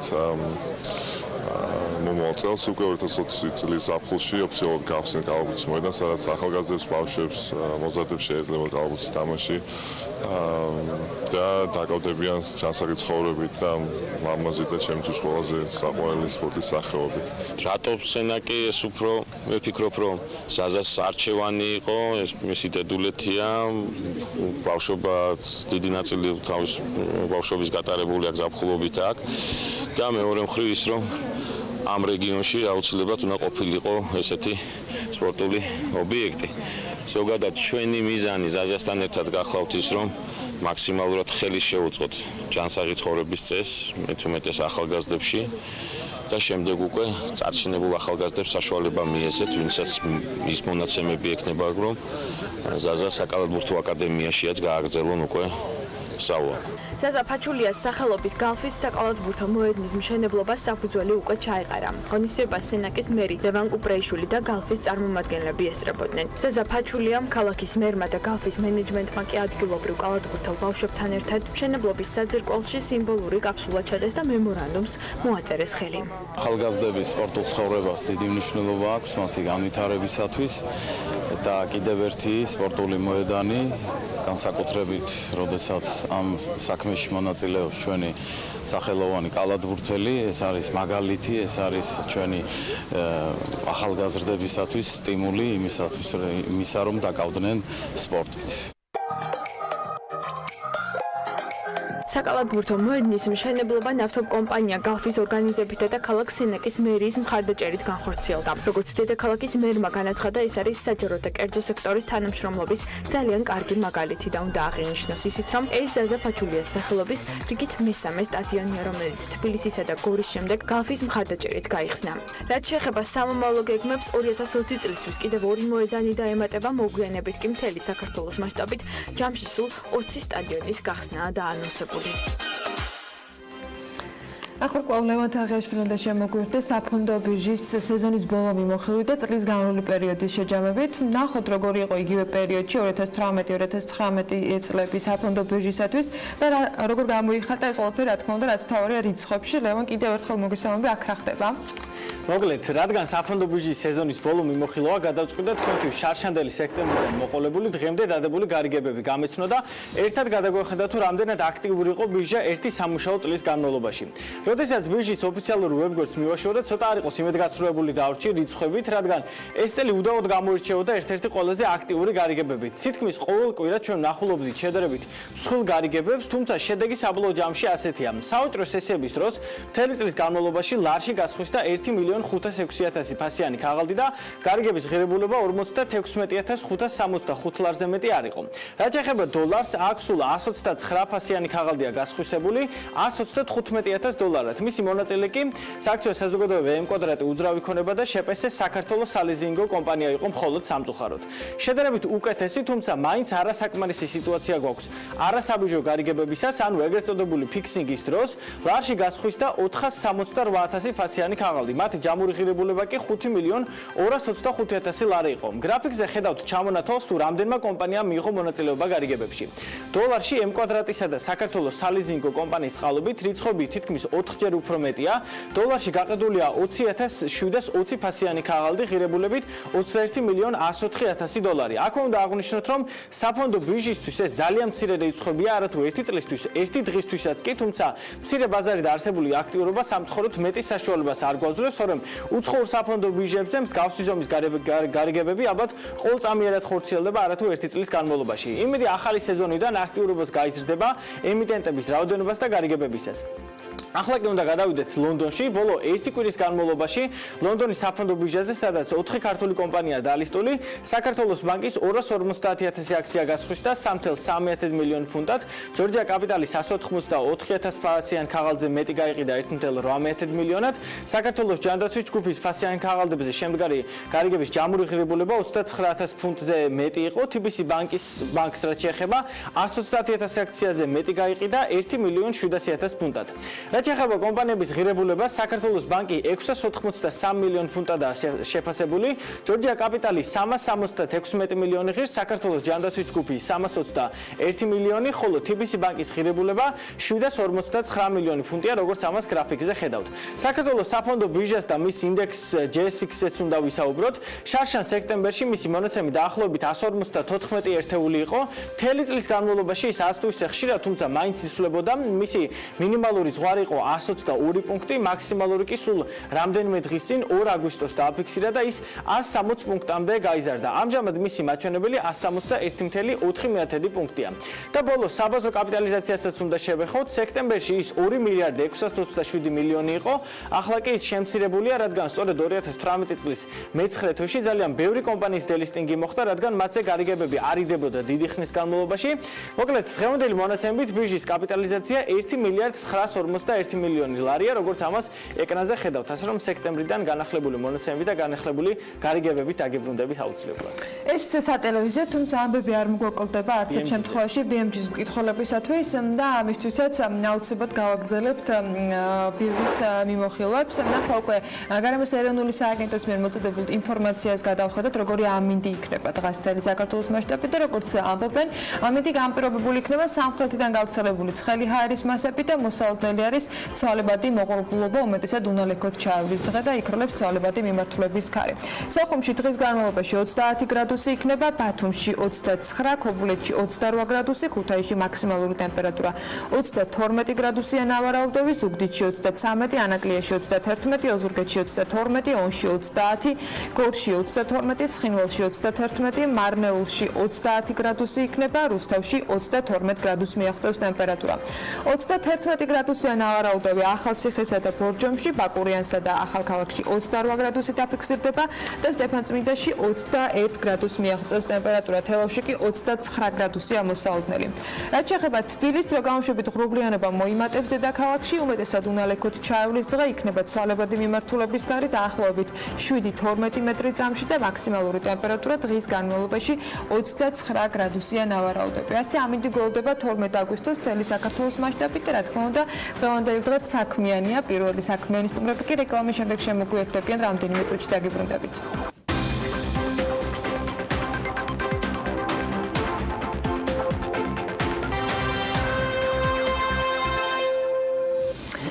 ტურში ჩართული ადამიანებთან თან უფრო მეტად აცნობიერებენ, რომ შესანიშნავად ხედებთან, სახელგანთქმულ ხინკალთან და ხაჭაპურთან ერთად საქართველოს სტუმარს ჭირდება შთაბეჭდილებაც, რაც მას შეაყვარებს ჩვენს ქვეყანას და მოანდომს, რომ ბევრჯერ დაბრუნდეს უკან. თუმცა ამ მიმართულებით უკვე გვაქვს თვითნაბადი უნარი, რაც საუკუნეების განმავლობაში სავიზიტო ბარათაც ვაქციეთ. ახლა კი შემოსავლის წყაროდ უნდა გადავაქციოთ, სწორედ ამ მიზნით ახალი პლატფორმა დგასთმი შეიქმნა, რაც გულისხმობს იმას, რომ ის შემატებს ქართულ ტურიზმს, ძალიან ბევრ საინტერესო მასპინძლობის კერას და რა თქმა უნდა პროდუქციაც. უფრო მეტ დეტალს ახლა მარიამ ადამიანს სტუმრებთან ერთად მოგვიყვება. მარიამ, დილამშვიდობისა. დილამშვიდობისა, ალბათ დამითანხმები, რომ ხშირად ტურისტები ეძებენ არა მხოლოდ საკვებსა და სასმელს, არამედ გასტრონომიულ გამოცდილებას, რომელსაც ცალსაღად კომერციული დანიშნულება არ აქვს. საქართველოში შეიმჩნევა ტურისტების რიცხვისა და გასტრონომიული ტურიზმის მზარდი ტენდენცია, ამისთანავე არსებობენ სტუმართმოყვარე ადამიანები, რომელთაც ესაჭიროებათ დამატებითი შემოსავლის წყარო, დღესდღეობით არ არსებობს ქართულ ბაზარზე ლოკალური ალტერნატივა, რომელიც მოგზაურებს კვების გარდა ნამდვილ მასპინძლობასაც შესთავაზებს. სწორედ ამიტომ თორნიკე ფხოველიშვილმა და თინათინ დეკანოიძემ შექმნეს პლატფორმა, რომელიც ქართულ მასპინძლებსა და მოგზაურებს ერთმანეთთან აკავშირებს. სწორედ იდეის ავტორებს ვიმასპინძლებთ ახლა პირდაპირ ეთერში. დილამშვიდობისა, მადლობა რომ დილიდან ჩვენთან ერთად ხართ. დავიწყოთ იდეით, საიდან გაჩნდა და რომ შეგექმნათ ეს პლატფორმა და ზოგადად როგორ ფიქრობთ, ამდენად დგას ამის საჭიროება ქართულ ბაზარზე? გამარჯობა, პირველ რიგში მადლობა გინდა გადაგიხადოთ მოწვევისთვის. რაც შეეხება გესტმის და იდეას წარმოშობას, მთავარი საფუძველი ამ იდეის იყო ის, რომ ჩვენი აზრით ქართველები ძალიან ძლიერები ვართ მასპინძლობაში და ეს ჩვენი ტრადიცია გამოგვარჩევს ყველასგან. აქედან გამომდინარე გადავწყვეტით, რომ გამოგვეყენებინა ეს ფაქტორი და ისიც, რომ საქართველოს ჩამოსული ტურისტები ზუსტად ასეთ გამოცდილებას ეძებენ, ავთენტურ გამოცდილებას, რომელიც არის ქართული მასპინძლობა. თუმცა სამწუხაროდ ტურისტებს დღესდღეობით არ ეძლევათ იმის საშუალება, რომ ეს მასობრივად კონდეთ ამის საშუალება, რადგან თუ არ ყავთ მათ ადგილობრივი მეგობარი, თუ არ ყავთ მათ ადგილობრივი ლოკალური ნათესავი, რომელიც მათ სახლში მიიპატიჟებთ, არ აქვს საშუალება, რომ გაეცნონ ჩვენ ახლოდან გაეცნონ ჩვენ მასპინძლობას. აქედან გამომდინარე გადავწყვიტეთ, რომ ამ ორი მოცემულობის შეერთებით გაგვეკეთებინა კომპანია გესტმი, რომელიც დააკავშირებდა ერთმანეთს ადგილობრივ მასპინძლებს და უცხოურ მოგზაურებს. დავუშვათ, მე ვარ ჰოსტი. როგორ ვუმასპინძლო, როგორ დაგიკავშირდეთ, როგორ მოგაწოდინოთ, მაგრამ მინდა რომ სტუმრებს ვუმასპინძლო. შერჩევის 3 ეტაპი გვაქვს. პირველ რიგში იმ ადამიანს, რომელსაც სურს რომ ჩვენთან თანამშრომლად დაიწყოს, გვიკავშირდება ან ტელეფონის საშუალებით, ან Facebook-ის საშუალებით. სექტემბრის ბოლოს, როდესაც ვებსაიტი გვექნება, შეძლებს რომ ვებსაიტის საშუალებითაც დაგვემატოს, ამ ეტაპზე შეუძლია სოციალურ ქსელებში მოგზაურნოს. გვიკავშირდება, გამოთქვამს სურვილს, რომ ჩვენთან თანამშრომლობა სურს, რის შემდეგაც ჩვენ პირველ ეტაპზე მას უკავშირდებით ტელეფონის საშუალებით, ვესაუბრებით. თუ შევამჩნიეთ, რომ ჩვენ შორის არსებობს პოტენციალი, რომ შევთანხმდეთ და მივახციოთ პარტნიორულ შეთანხმებას, შემდეგ მივდივართ მას პირადად ხვდებით, ვეცნობით, გარკვეულ დეტალებს ვათანხმებთ და შემდეგ ეწყობა, ასე რომ ვთქვათ, ერთი შერჩევითი სატესტო საღამო, სადაც რის შემდეგაც ჩვენ უნდა გადავწყვიტოთ რამდენად ღირს რომ ერთად ვითანამშრომლოთ. რა კრიტერიუმებით შეაფასებთ მასპინძლს, როდესაც აი ვახშამზე გიმასპინძლებთ და რა კრიტერიუმებით აფასებთ მას? ჩვენს მასპინძელს აუცილებლად სჭირდება ერთ-ერთი უცხო ენის ცოდნა. ძირითადად აქცენტი არის გაკეთებული ინგლისურ და რუსულ ენებზე, ერთ-ერთი ცოდნა მას მნიშვნელოვნად წარდგება. გარდა ამისა, ვეძებთ სტუმართმოყვარე და კომუნიკაბელურ ადამიანებს, ანუ შინაგანად სტუმართმოყვარე ადამიანებს, რომელსაც უყვართ ახალ ადამიანებთან ურთიერთობა, ჩვენი კულტურის გაცნობა და ვთქვათ მათთან ურთიერთობა.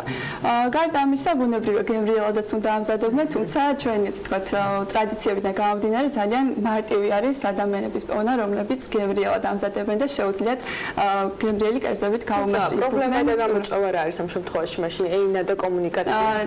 აი ყველაფერი ამის ერთად პოვნა არის თავარი გამოწვევა ჩვენთვის, იმიტომ რომ მასპინძელის 4-ვე კრიტერიუმს ერთად უნდა აკმაყოფილებდეს და გარდა ამისა დრო უნდა ჰქონდეს იმისათვის, რომ მიიღოს სტუმრები, შესაბამისი სამზათის სჭირდება სტუმრების მიღებას, გამასპინძლება და სწორედ ამიტომ ჯერჯერობით ვეძებთ მას. როგორ ფიქრობთ, რამდენად შეუწყობს ხელს ეს პლატფორმა საქართველოში ტურიზმის განვითარებას და კონკრეტულ ახალ ეტაპზე გადასვლას?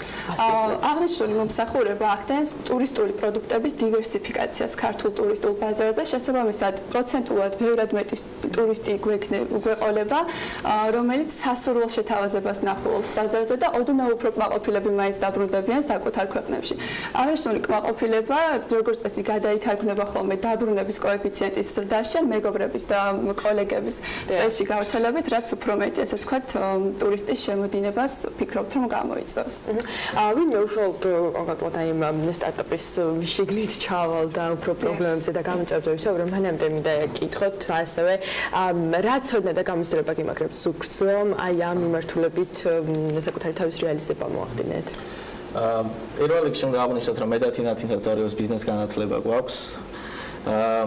რაც შეეხება გამოცდილებას, უშუალო ჩართულობა სტარტაპის კუთხით ტურიზმის სექტორში არ ვქონია, თუმცა რაღაც პერიოდის განმავლობაში ვიყავით თანამშრომლები ბიზნეს საკონსულტაციო კომპანიაში, სადაც შეხება ვქონდა ტურისტულ სეგმენტთანაც, კვების სეგმენტთანაც, მასპინძლობის სეგმენტთანაც და ამან მოგცა იმის საშუალება, რომ ვცნოდა თუ რას ნიშნავს ბიზნეს პროცესების დაალაგება, როგორ უნდა მივაწოდოთ ჩვენი იდეა ადამიანებს და რა სეგმენტი არსებობს საქართველოში, ვიზაც უნდა გავაკეთოთ გათვლა. აქედან გამომდინარე, ეს ზონა ჩვენ გვეხმარება იმისთვის, რომ დავალაგოთ ჩვენი იდეა, კონცეფცია შევკრათ და მივაწოდოთ ეს იდეა იმდენად დაალაგებულად, რომ მაქსიმალურად კარგად გაიყიდოს ეს პროდუქტი და არ შეიქმნას ხარისხი. გასაგებია, რომ სექტემბრიდან ამოქმედება პლატფორმა ისე აქტიურ რეჟიმში, თუმცა ამ ეტაპზე რამდენად არის დაინტერესება, თუნდაც მასპინძლების მხრიდან ან ტურისტების? საკმაოდ სასიამოვნო ფაქტია ის, რომ ბევრი მასპინძელი, პოტენციური პარტნიორი მასპინძელი გვეკავშირდება, დაინტერესება არის საკმაოდ დიდი, რომელსაც ჩვენ ვცდილობთ, რომ დროულად და ამომწურავად მივაწოდოთ ინფორმაცია. ჩვენ და სასიხარულოდ არსებობს ასევე სეგმენტი, რომლისთვისაც შემოსავლის მიღება არ არის მთავარი мотиваცია იმისა, რომ ჩაერთოს აღნიშნულ პროცესში და პროექტში. მათი სურვილია, რომ შეხვდნენ ახალ ადამიანებს, გაიცნონ ქართული კულტურა და კერძები. ანუ მეორე პლანზე არის ბევრი ჩვენი მასპინძლისთვის ფინანსური დაინტერესება, რაც გარკვეულწილად გვახარებს ჩვენ, იმიტომ რომ თავარი იდეა ჩვენი პლატფორმის არის ის, რომ სახლური გარემო და მეგობრული გარემო დავახვედროთ და ფინანსები ამის თამდავი პროცესია და არა უშუალოდ ის, რისთვისაც ვაკეთებთ ამ ყველაფერს. რა არის ბიზნეს კომპონენტი ამ გეგმაში? ჩვენთვის ბიზნეს კომპონენტი არის ჩართულობა და ესე ვთქვათ ფინანსური წილი გაყიდული სადილიდან და ვახშმიდან, რომელიც შემდეგ ისევ და ისევ ხმარდება ჩვენი სტარტაპის საოპერაციო ციკლის გამართვას და დამატებითი ვთქვათ საპრომოციო გზების მსოფლიოში ცნობილი და გამართული აპლიკაციები, რომლებიც ტურისტებისათვის დიდი ხანია, რაც ხელმისაწვდომი იქნება ეს TripAdvisor, Booking-ი თუ ასე შემდეგ, მსგავს შეთავაზებებს სთავაზობს, ოღონდ ეს ხდება ხოლმე ინდივიდუალურად, როდესაც თქვა დაინტერესებული მხარე ეძებს კონკრეტულად ამა თუ იმ შეთავაზებას. როგორ შეიძლება რომ უცხოელი ტურისტი თქვენს პლატფორმაზე გადმოერთოს, იმიტომ რომ გარდა იმისა, რომ თქვა ადგილობრივი მასპინძლები მიიღებენ ინფორმაციას თქვენ შესახებ ინფორმირებული უნდა იყოს პოტენციური ვიზიტორიც. ანუ თქვენთვის რამდენად არის ცალკე პლატფორმის შექმნა უფრო მეტად მომგებიანი, ვიდრე იგივე არსებულ მთელ მსოფლიოში გავრცელებულ პლატფორმებზე რაიმე ფორმით შეთავაზების შეტანა, რაიმე ფორმით თუნდაც ორგანიზება იმის, რომ ეს შეთავაზებები იყოს მომხიბვლელი და გამართული, როგორც ფინანსურად, ისევე ვთქვათ, გეგმის მიხედვით, რომ ტურისტმა იცოდეს, აი რომელ დღეს სად არის და რას აკეთებს. აი როგორ უნდა გაიგონ თქვენი პლატფორმის შესახებ საერთოდ ცხოველებმა? პირველ რიგში მინდა რომ ცოტა სხვაობა გავალოთ ჩვენ პლატფორმასა და არსებულ პლატფორმებს შორის თვითონ იდეის დონეზე, რადგან ჩვენ ვართ კონცენტრირებული ერთ მიმართულებაზე, რაც მოიცავს სახლში სტუმრობას. მეორე რაც ის განსხვავება უნდა გავალო არის ის, რომ ჩვენი ყველა მასპინძელი არის ჩვენ პირადად მიერ გაცნობილი ადამიანი და დარწმუნებულები ვართ, რომ ის ხარისხი, რომელიც ჩვენ გვინდა რომ მივაწოდოთ, იმ მასპინძელს აქვს. ხოლო რაც შეეხება ხმის მიწოდებას, ჩვენი აზრით გლობალურ ბაზართან შედარებით გვაქვს ის პლუსი, რომ ჩვენ უკეთესად ვიცნობთ ადგილობრივ ბაზარს და იმითი რომ ჩვენ თუნდაც გეოგრაფიულად უცხოელობა როგორც მე ხარ ვიცი თქვენს შესახებ, ანუ რა რატომ გლობალურში ადგილობრივადაც არსებობს მსგავს, ნუ იდენტურად შეიძლება გასცმის მსგავსი ფუნქციები არ აქვს, მაგრამ დაახლოებით მსგავსი მაინც აქვს. და აი ამ მიმართულებითაც რომ გამოკვეთოთ, რა განსხვავება იქნება და რა არის პლატფორმის უპირატესობა? აი სწორედ როგორც აღნიშნე, ერთ თავარი ძირითადი განსხვავება, რასაც მე ვპოულობ, არის თვითონ ის თუ რა კონცეფციას ვემსახურებით. იქ ადამიანები რა არსებულ პლატფორმებზე, რომელიც საქართველოშიც არსებობს, ძირითადად კონცენტრირებული არიან ისეთ ადამიანებზე, რომლებიც უკვე ჩართულები არიან ტურიზმის სექტორში. ეს ძირითადად არიან გიდები და ადამიანები, რომელთვისაც ეს არის შემოსავლის წყარო და ეს არის კომერციული საქმიანობა. ჩვენ შემთხვევაში ჩვენ უკავშირდებით ისეთ ადამიანებს, რომლებსაც შეიძლება არც კი უფიქრიათ იმის შესახებ, რომ შეიძლება მან მასპინძელი მიიღოს და მასპინძლობა აქცია შემოსავლის წყაროთ. აქედან გამომდინარე, ჩვენ არ გვაქვს ნაკლებად კომერციული სახე გვაქვს და მეტად უფრო ავთენტურ პროდუქტს ვქნით, რომელსაც მოხმარებელს ვაწოდეთ, ამიტომ ჩვენ არ აღვიქვამთ მათ როგორც პირდაპირ კონკურენტებს, აღვიქვამთ როგორც არაპირდაპირ კონკურენტებს. თუმცა ხმის მიწოდებას რაც შეეხება, ბოდიში შეგაწყვეტინეთ, ხმის მიწოდებას რაც შეეხება, გვაქვს იგივე ტრადიციული გზები, რომელიც ძირითადად დაფუძნებულია თარგეტირებულ, ასე რომ ვთქვათ, კი, თარგეტირებულ რეკლამებზე და იმედი გვაქვს, რომ ეს რეკლამები, ამ რეკლამებით სწორედ შევძლებთ იმ მესეჯის მიცემას, რომ ჩვენ არ ვართ booking.com-ი, ჩვენ არ ვართ ის, რასაც აქამდე გთავაზობენ, არ ვართ ის განსხვავებული კონცეფცია, რომელსაც გთავაზობთ და ჩვენი სლოგანი არის why just eat, რომელიც რეალურად გამოხატავს იმას, რომ ჩვენ მხოლოდ საკვებს ან საჭმელს ან სასმელს არ გთავაზობთ, არამედ ჩვენ გთავაზობთ რაღაც საღამოს, რომელიც შენ ძალიან დიდი ხნის განმავლობაში დაამახსოვრდება სტუმარს და ეს იქნება ძალიან ტკბილი მოგონება მისთვის. აი ამ განსხვავების მიწოდებას თუ შევძლებთ ჩვენი სამომავლო მყიდველისთვის, მაშინ ვფიქრობ, რომ მიხვდებიან თუ რა არის ჩვენ შორის განსხვავება და არ გვექნება ამის პრობლემა. თანკე ხოველიშვილი გესმის, დამფუძნებელი და ასევე დამფუძნებელი თინათინ დეკანოიძე იყვნენ ჩვენთან განაცემაში სტუმრად და საუბრობდით პლატფორმაზე, რომელიც აკავშირებს მასპინძლებს და ტურისტებს ერთმანეთთან და ამით ქართველი მასპინძლები შეძლებენ ფულის გამომუშავებასაც კი. ხო, მე მგონი ძალიან საინტერესო შეთავაზება, ხელ წარმოვიდგინე, რომელიმე ქვეყანაში ჩავდივარ და ადგილობრივი მასპინძლობს და შესაბამისად იქაურ კულტურას ძალიან მოკლედ დროში უფრო ვეცნობი, ვიდრე რაფინირებული ტურისტის პროფესიონალი ფიქრია. არა, არ მიფიქრე, რომ არ მგონია თელი დღე ტელეპირელში გატარება მოუდეს რომელიმე ტურისტს. მოგეთ ძალიან საინტერესო შეთავაზება, წარმატებას გისურვებთ, იმედად მოგხსენებული ვარ, რომ ბევრისთვის იქნება ძალიან მნიშვნელოვანი. ცოტა ტურისტულ სფეროს ავსდებით, მაგრამ ვინ იცის, ჩერნობილის სერიალის გამოსვლის შემდეგ შესაძლოა ის მიმართულებაც საინტერესო აღმოჩნდეს ტურისტებისთვის. ქავთარაძის ქუჩაზე ალბათ შეგიმჩნევიათ მაღალი სვეტი, საიდანაც წლებია გაურკვეველი კვამლი ამოდის. ქუჩაში ნებისმიერს რომ მკითხოთ, კითხულან რომ ეს დაწესებულება იზოტოპები. აი სწორედ ასე იცნობს მოსახლეობა მაღალი ტექნოლოგიების ეროვნულ ცენტრს დღეს, რომელიც მყარი იზოტოპების გაყოფასა და წარმოებაზე მუშაობს. BMG რამდენიმე დღის წინ ამ ადგილს სტუმრობდა და ვრცელი რეპორტაჟი მოამზადა. დღეს მხოლოდ ნაწილი უნდა გაჩვენოთ იმ აუარება მასალისა, რომელიც ამ ადგილიდან ერთ დღეში რაც შესაძლებელი იყო, ანუ გაჭოხაძემ წამოიღო. ნახოთ მისი სიუჟეტი ერთ დროს რკინის ფარდის უკან არსებული წარმოების ისტორიისა.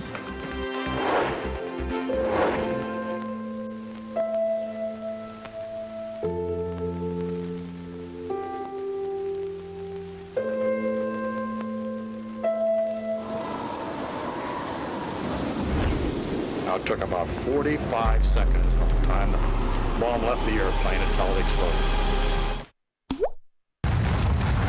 ჰიროსიმასა და ნაგასაკის ატომური დაბომბვის შემდეგ საბჭოთა კავშირმა გერმანიიდან ბირთვულ პრობლემატიკაზე მომუშავე მეცნიერთა ჯგუფი საქართველოში, კერძოდ კი სოხუმში ჩამოიყვანა. მიზანი კი ასეთი იყო.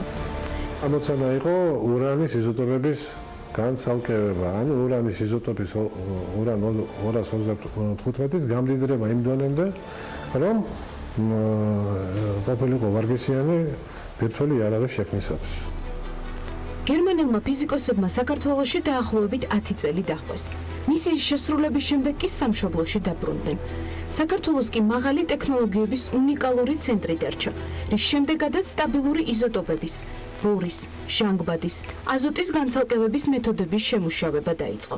1962 წელს იზოტოპების მიმართულება მთლიანად თბილისში გადმოვიდა და მას შემდეგ ქავთარაძის ქუჩაზე დაიდო ბინა.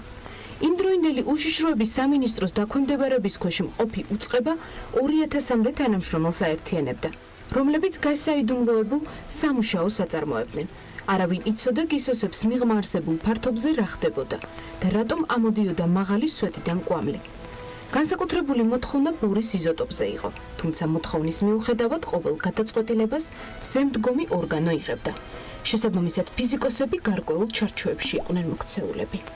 დიდი ხნის განმავლობაში ნახშირბადის და ჟანგბადის იზოტოპების დანადგარები ფუნქციონირება ლაბორატორიული დანადგარების დონეზე, მცირე წარმოებით კილოგრამ-ნახევარი წელიწადში. ტერიტორიაზე არსებული ეგრეთ წოდებული ბუნკერი იმ დროში ყველაზე მეტად გვებრუნებს. დღესაც არავინ იცის მიწისქვეშა ქსელი, რომელიც იზოტოპების ინსტიტუტს ეკუთვნის რა ფართობზეა და დედაქალაქის რა ნაწილებს უკავშირდება. დღეს ეს ადგილი გაძარცვულია. გამოიარეს 90-იანი წლების პერიოდიც, დრო როცა უშუქობა ყველაზე მძიმედ სწორედ ამ დარგზე მოქმედებდა. ჩაბნელებულ თბილისში რკინის ფარდა ჩამოფარებული ინსტიტუტი დიზელ გენერატორებზე აგრძელებდა მუშაობას. ძირითადი ჩვენი გამოცანა იმ პერიოდში იყო გადარჩენა. პროცესი არ შეჩერებულა. არასდროს, იმიტომ რომ ერთი რამე ნამდვილად კარგად ვიცოდით და ეხლაც ვიცით, რომ დანგრევა ადვილია. მაგრამ მერე დარგის აღორძინება, როდესაც უკვე სპეციალისტები გაიფანტებიან, როდესაც ეს ყველაფერი რაც კი არის, ასე ვთქვათ, ამას ყველაფერს უკვე ჟანგი დაფარავს და ყველაფერი გახდება გამოუსადეგარი, ამის რეანიმაცია იქნება საკმაოდ ძვირად ღირებული. იყო ბევრი გამოწვევა, პრობლემაც, პროტესტიც, რომელიც შემოგარენში მცხოვრები მოსახლეობისგან მოდიოდა. იყო ბევრი ლეგენდაც, რომ რკინის ფარდის მიღმა არსებული წარმოება დედაქალაქს დიდი ეკოლოგიურ ზიანს აყენებდა. 2010 წელს ინვენტარიზაციის შედეგად იზოტოპების ინსტიტუტის ერთ-ერთ ოთახში არსებულ ხელსაწყოში პლუტონიუმ-ბერილიუმის წყაროც აღმოაჩინეს, რამაც საზოგადოებაში არსებული მითქმა-მოთქმა კიდევ უფრო გაამწაფრა. განმარტება BMG-სთან კიდევ ერთხელ გაკეთდა. 60-60-იან წლებში ჩვენი ერთ-ერთი თანამშრომელი დისერტაციას აკეთებდა. გამოითხოვა წყარო, რადიოაქტიური წყარო, რომელიც მისი დისერტაციის, ასე ვთქვათ, ერთ-ერთი განუყოფელი შემადგენელი ნაწილი გახდა. და როდესაც დისერტაცია დამთავრდა, ეს უბრალოდ დარჩა აქ, ეხლა ჩვენ აბსოლუტურად არაფერი აღარ გვაქვს. იმის მერე ჩვენ კი ყველაფერი მოვიცილეთ, ინვენტარიზაცია რამოდენიმეჯერ ჩატარდა ყველანაირად ვართ სუფთები. ასე მოვიდა ეს დარგი და სახელმწიფო საკუთრებაში არსებული საჯარო სამართლის იურიდიული პირი დღემდე. დღეს აქ წარმოებული პროდუქციის 100% ექსპორტზე გადის. კონკრეტული ქვეყნების დასახელებისგან იზოტოპების ინსტიტუტის თანამშრომლები თავს იკავებენ, მაგრამ ამბობენ, რომ დაინტერესება არის. მათი მომხმარებლები კი ძირითადად ბირთვული ტექნოლოგიების, მედიცინის, მიკროელექტრონიკისა და სოფლის მეურნეობის წარმომადგენლები არიან. გამოწვევების მიუხედავად იმასაც ამბობენ, რომ დარგს, რომელიც საქართველოში წლებია ასე თუ ისე მაინც ვითარდება დიდი პერსპექტივები აქვს, რაც ქვეყანამ აუცილებლად უნდა გამოიყენოს და მაინც რა თაღების მიღება შეგვიძლია. ეს ის შემთხვევაა, როცა რიცხვები ყველაზე საინტერესო ნაწილია, ასე რომ დაგველოდეთ.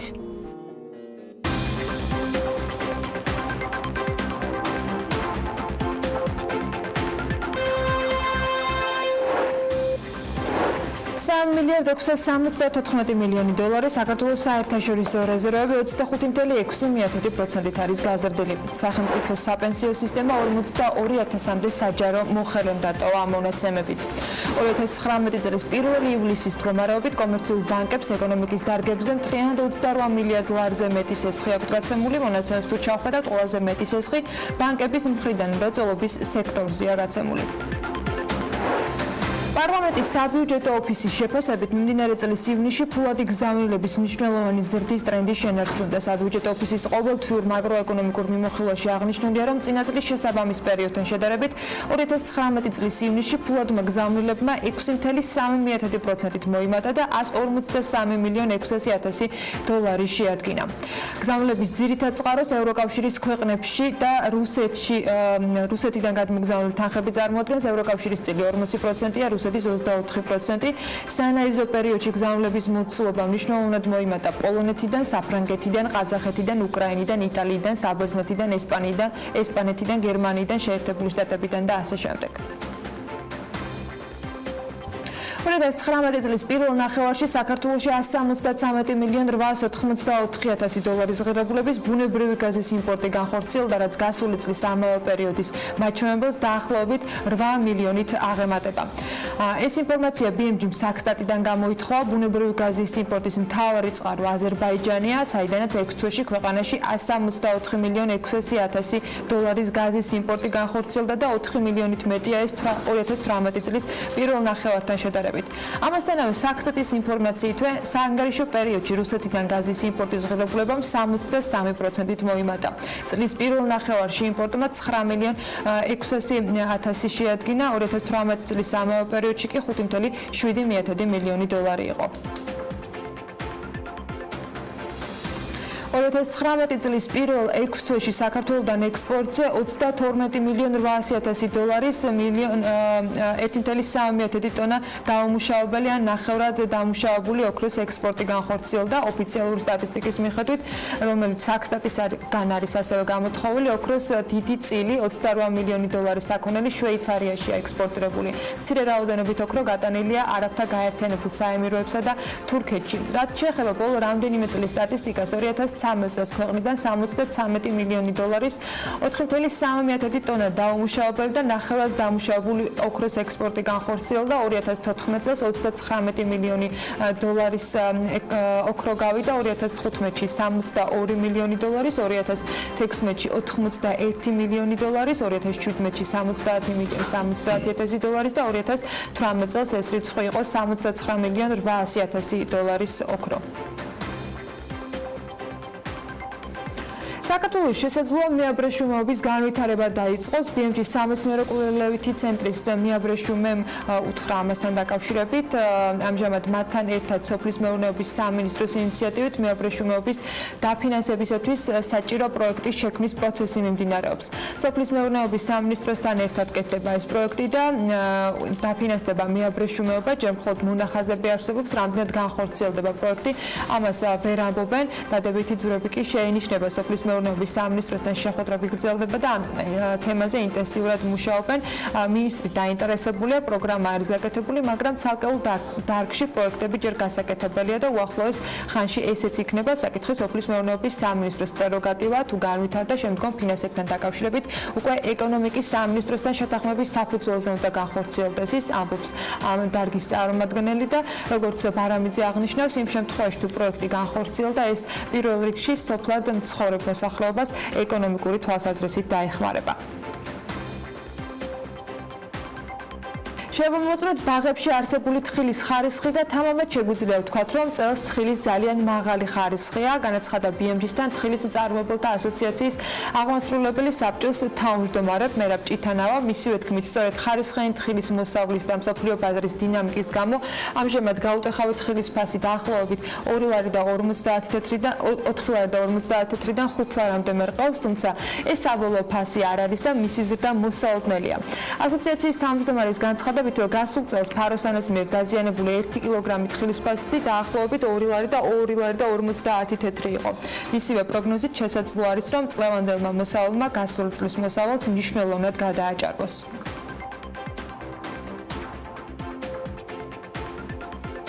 შინაგან საქმეთა სამინისტრო მართ წესრიგის ოფიცრის 100 ვაკანსიაზე განცხადებების მიღება დაიწყო. ამ პოზიციის დასაკავებლად აუცილებელი არის უმაღლესი განათლება. შერჩეული კანდიდატები კი საკონკურსო ეტაპის გავლის შემთხვევაში მართ წესრიგის ოფიცრის მოსამზადებელ სპეციალურ პროფესიულ საგანმანათლებლო პროგრამას გაევლიან შინაგან საქმეთა სამინისტროს აკადემიაში სწავლის პერიოდი ანაზღაურებადი იქნება. შერჩეული პირები კი ოფიცრის მოსამზადებელი პროგრამის გავლისას შრომის ანაზღაურების ნახევარს მიიღებენ.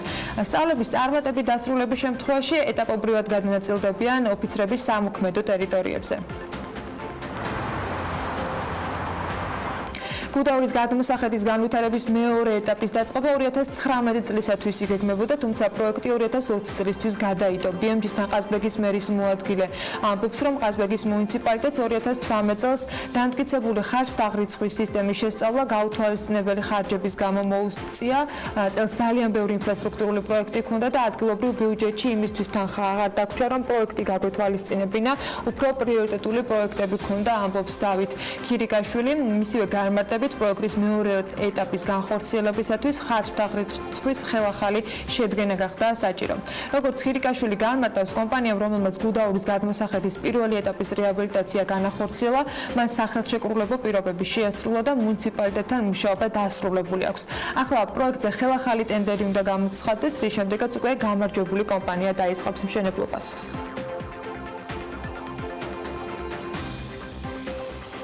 მიმდინარე წლის 6 თვეში პრეზიდენტის ადმინისტრაციაში დასაქმებულებმა დანამატის სახით 75223 ლარი მიიღეს. წარმომადგენლობითი ხარჯებისათვის კი 201332 ლარი იყო გამოყოფილი. რა თანხას ხარჯავს პრეზიდენტის ადმინისტრაცია ბიუჯეტის მონიტორინგის 6 თვიან შედეგებს ახლა თათია ჩაფიჩაძე გაგვაცნობს. თათია, დილა მშვიდობისა.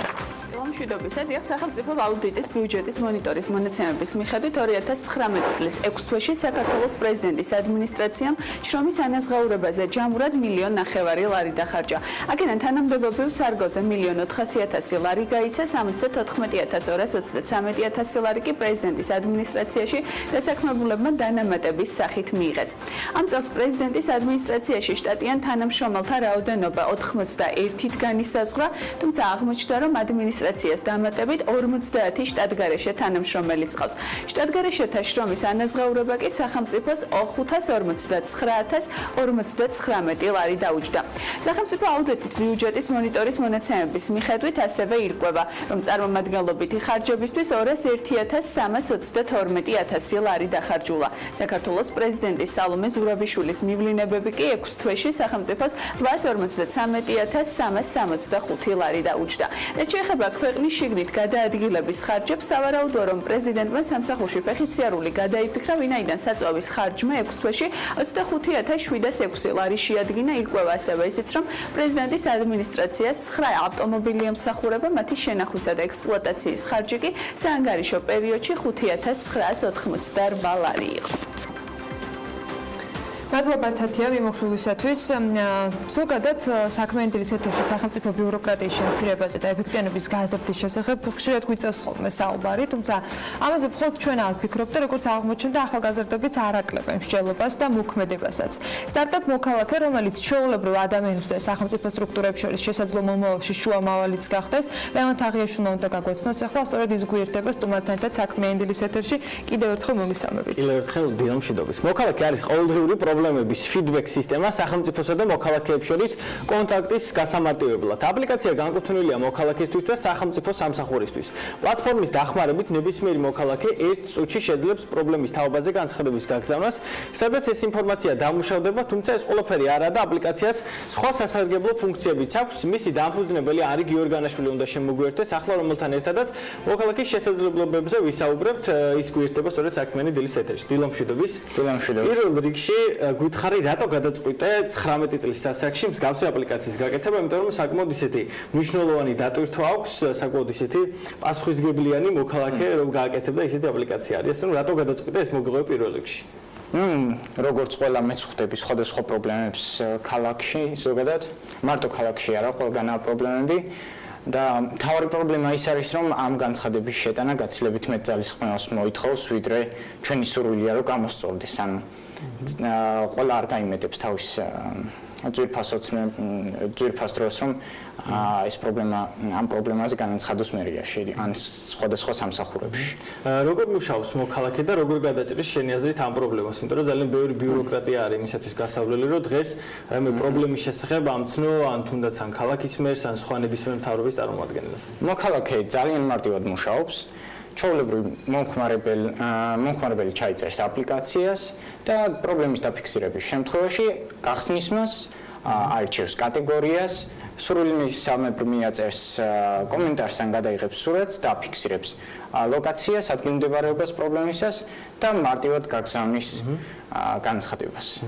კონკრეტულად რა კატეგორიები არის, ანუ რა ტიპის პრობლემა შეიძლება შეექმნას ადამიანს ისეთი, რომ შენი აპლიკაციის მეშვეობით მიეწოდოს სხვა ნებისმიერ სახელმწიფო სტრუქტურას? ძალიან ბევრი ამის მოიცავს ეს პრობლემები, მაგალითად მიდიხარ ქუჩაში, ორმოს ხედავ, ძალიან ისეთი პოპულარული ეს ორმოებით არამდენი წლისი. ძალიან ბევრი ისეთი პრობლემაა, რომელსაც ან დღეს რო გამოხედით, ნამდვილად რაღაცა შეგხვდებოდეთ, შეიძლება ეხლა არ გახსოვთ. მაგრამ ნამდვილად ყველას გვხვდება ძალიან ბევრი პრობლემები. საინტერესო, ანუ როგორ ასე ვთქვათ, თუ ქონია კომუნიკაცია სახელმწიფო სტრუქტურებთან? ხო, აი, ვისთან აპირებ, ვისთან შეიძლება ამაზე კონტაქტის დამყარება, თუნდაც ჩვენი ეთერის მეშვეობით, იმისათვის რომ გაითვალისწინონ, შეიძლება დღეს და ხვალ არა, მაგრამ ამაზე ფიქრი დაიწყონ სახელმწიფო სტრუქტურებმა და გარკვეულწილად აი ეს ბარიერები, რაც არსებობს ჩვეულებრივ მოქალაქესა და მათ შორის, აი ამ შენი აპლიკაციით, ასე ვთქვათ, შეივსოს. ანუ ვისთან აპირებ კომუნიკაციას და რა გეგმები? რა თქმა უნდა, თანამშრომლობას ვაპირებთ სხვადასხვა მაგალითად კომპანიებთან, კერძო კომპანიებთან, რომლებიც ჩართულები არიან სახელმწიფო სტრუქტურის განვითარებაში და ასე შემდეგ, ასევე სახელმწიფო სამსახურები და ჩვენი საშუალებით ისინი ძალიან მარტივად მიიღებენ განცხადებებს და ასევე დადგენენ სტატისტიკებს და ზოგადად ინფორმაცია მეტი ექნებათ. აი სტატისტიკა ახსენე, აი ეს რის საშუალებას იძლევა შენი აპლიკაცია, სტატისტიკაც შეგვიძლია მიიღო როგორც ვიცი, ხო ამ კუთხით? კი, ანუ სტატისტიკებს უკვე შეგროვებული მონაცემების საშუალებით დავადგენთ და ანუ ყველა კომპანიას, მაგალითად მე მუშაობ, მე ვარ პასუხისმგებელი წყლის მომარაგებაზე, ანუ ყველა კომპანიას გაუნაწილდება და ექნება თავისი მორგებული სტატისტიკა, რომ დაადგინოს კონკრეტულად სად არის პრობლემები, რა პრობლემებია და ნორმალურად და ანუ ზუსტად დაგეგმოს მომავალი გეგმები. როგორც ვიცი, შენს აპლიკაციას აქვს სხვა ფუნქციებიც, მაგალითად აი ეპიდემიები არის ძალიან საინტერესო. ჩვენ ხშირად ვნახულობთ ხოლმე, როდესაც რაც იქნება სხვადასხვა სახის გრიპი თუ რაღაც ვირუსი ვრცელდება. აი შენი აპლიკაცია როგორ დაეხმარება ამ კუთხით? ამ განხრით კი, ამ განხრით ჩემი აპლიკაცია ძალიან პოტენციურია, იმიტომ ხო, ანუ კი, ამ მონაცემებზე როგორც კი შევა რაღაც დოზის განცხადები კონკრეტული რაღაც ეპიდემიის ან მარტო ეპიდემიას ნოიგულისხმებთ, იმიტომ რომ შეგვიძლია ფერმერებს შევთავაზოთ იგივე მომსახურება სხვადასხვა დაავადების გავრცელებისთვის და როგორც კი შეიტყობენ რომ ვრცელდება ეს დაავადება, ჩვენ მივაწვდით ინსტრუქციას ან რაღაც რეკომენდაციებს, როგორ შეუძლიათ მაგალითად გადაარჩინონ თავიანთი ვენახი, რა პროცესები უნდა გაიარონ. ანუ წარმოვიდგინოთ სიტუაცია, რაღაც ეპიდემია ან რაღაც დაავადება ვრცელდება, ამის შესახებ აპლიკაცია ატყობინებს სახელმწიფო სტრუქტურებს 1, 2, 50 ადამიანი შეიძლება, ანუ ან 100 ადამიანამდე შეიძლება გავიდეს და შემდეგ უკვე იქნება სიტუაცია, რომ ეხლა უკვე რაღაც სერიოზული პრობლემა ჩნდება და პრევენციის კუთხით შეგვიძლია მივაწოდოთ უკუ რეაქცია, ხო? ანუ მომხმარებლებს რომ რაღაცა იღონონ. ამ სისტემას გულისხმობ, ხო? ზუსტად ამას გულისხმობ. თან ანუ აპლიკაცია როგორც იცი არ არის და რაღაცა ერთჯერადი ანუ ვებ-გვერდის სახით. ეს მთლიანი სისტემა, ხო? აი ამ სისტემაზე მოგვიყევი კონკრეტულად რომ არ შემოვიფარგლოთ მხოლოდ აპლიკაციით.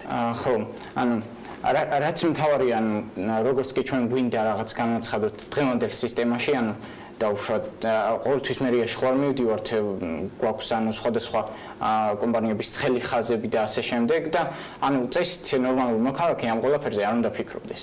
და ჩვენი აპლიკაცია იქნება ერთი და ჩვენი სისტემა იქნება ერთი, რომელშიც აფიქსირებს ამ პრობლემას და ჩვენი ეს ყველაფერი გადანაწილდება ავტომატურად სხვადასხვა პასუხისმგებელ კომპანიებში.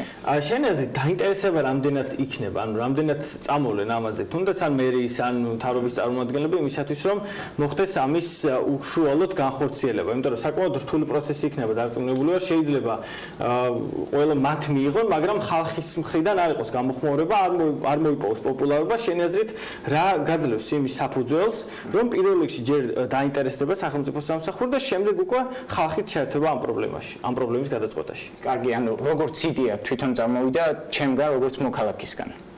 და როგორც ნაცნობებს და ასე შემდეგ უკვე პატარ-პატარა გამოკითხვებს ვატარებ, ნამდვილად ყველას მიაჩნია რომ ეს აპლიკაცია აუცილებელია სახელმწიფო სტრუქტურაში, მით უმეტეს ეს აპლიკაცია უკვე ევროპის სხვადასხვა ქვეყნებში გამოცდილია და ნამდვილად კარგად მუშაობს.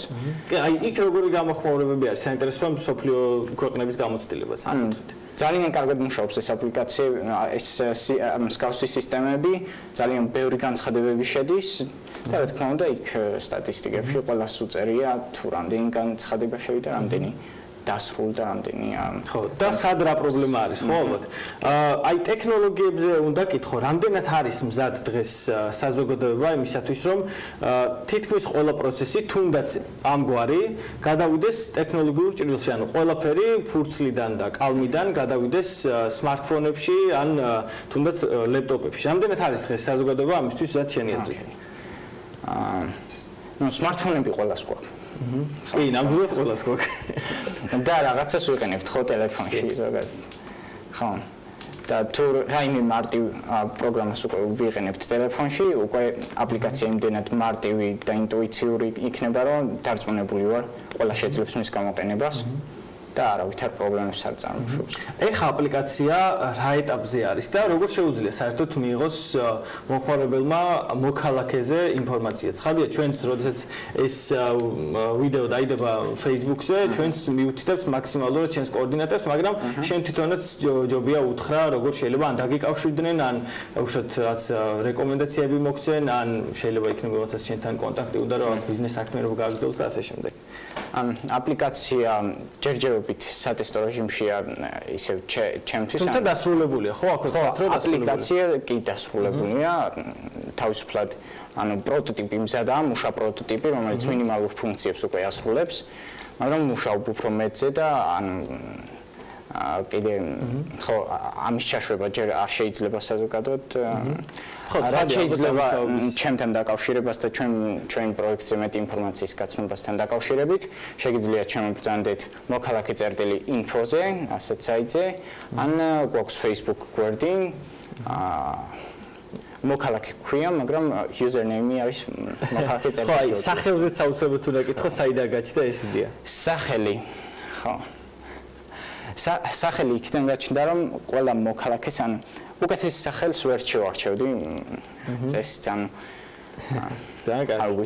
მოგლეთ, მე წარმატებებს გისურვებ. იმედი მაქვს, რომ ჩვენი ეთერის საშუალებით დაინტერესდებიან თუნდაც ან მერიდან ან სხვა ნებისმიერ სახელმწიფო სტრუქტურებიდან, იმიტომ რომ ბიუროკრატიის შემცირება, ასევე ხარჯების შემცირებასთანაც არის დაკავშირებული და ეს არის ჩვენი ერთ-ერთი ამოსავალი წერტილი, არ მხოლოდ ჩვენი ეთერის, არამედ ზოგადად ქვეყნის და წესით თავრობისაც ეს უნდა იყოს. ასე რომ წარმატებებს გისურვებ. მადლობა. და რა თქმა უნდა, აუცილებელია ის, რომ თითოეული მოქალაქე იყოს აქტიურად ჩართული და პასუხისმგებელი ამ აპლიკაციის მიმართ და არა მხოლოდ აპლიკაციის კონკრეტულად იმ გარემოს მიმართაც ისინი არიან. მადლობა სტუმრებისათვის და საინტერესოებისათვის. ჩვენ წინ სარეკლამო პაუზა გულდება, იქამდე გრძელვადიან ამ დის პროგნოზს გადავხედოთ და დაგებრუნდებით რამდენიმე წუთში.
როგორია სერტიფიცირებისა და ხარისხის ქართული სტანდარტები? ამ კითხვაზე პასუხის მისაღებად საქართველოს ფერმერთა ასოციაციამ პარტნიორებთან ერთად კვლევა ჩაატარა და რამდენიმე დღის წინ საზოგადოებას ოფიციალური შედეგებით წარუდგინა. კვლევის მიზანი იყო სურსათისა და სოფლის მეურნეობის დარგში არსებული ქართული ხარისხის ნიშნის და სტანდარტების შესწავლა. კვლევა განიხილავს ორ ქართულ სტანდარტს, გეოგაპი და ქართული რძე, რომელიც ხელმისაწვდომია ადგილობრივი მწარმოებლებისათვის. ძირითად მიგნებებზე და კვლევის შედეგებზე საქმიანი დილის მაყურებელს უნდა მივაწოდოთ ახლა ინფორმაცია. სტუდიაში ფერმერთა ასოციაციის პროექტების სურსათისა და სოფლის მეურნეობაში მცირე და საშუალო საწარმოების მხარდამჭერი ინიციატივის მენეჯერი ქეთი გოგოჭური გვერდება ამისათვის. მოგესალმებით ქეთი, მადლობა რომ ხართ ჩვენთან ერთად. მოდით ჯერ მოგვიყევით თავად ამ კვლევაზე, რატომ გადაწყვიტეთ, რის მიხედვით შეარჩეთ ეს ორი კონკრეტული მიმართულება და რა მოწმდებოდა და ვინ იყვნენ ამ შემოწმებისას, თავი ან ველი რა იყო შემოწმებისას? არსებული კვლევა ჩატარდა ევროკავშირის მიერ დაფინანსებული პროექტის ფარგლებში, რომლის მთავარი მიზანი თქვენც ახსენეთ, რომ არის საშუალო და მცირე მეწარმეების დახმარება და მათი გაძლიერება. შესაბამისად, ჩვენ მანამდე განხორციელებული აქტივობების ფარგლებში, როდესაც ფერმერებს და მეწარმეებს ხვდებოდით რეგიონებში, მათგან იყო ინტერესი, რომ წარმოებული პროდუქციის რაიმე დამადასტურებელი ნიშანი ან სერტიფიკატი ქონოდათ თვითონ მეწარმეებს.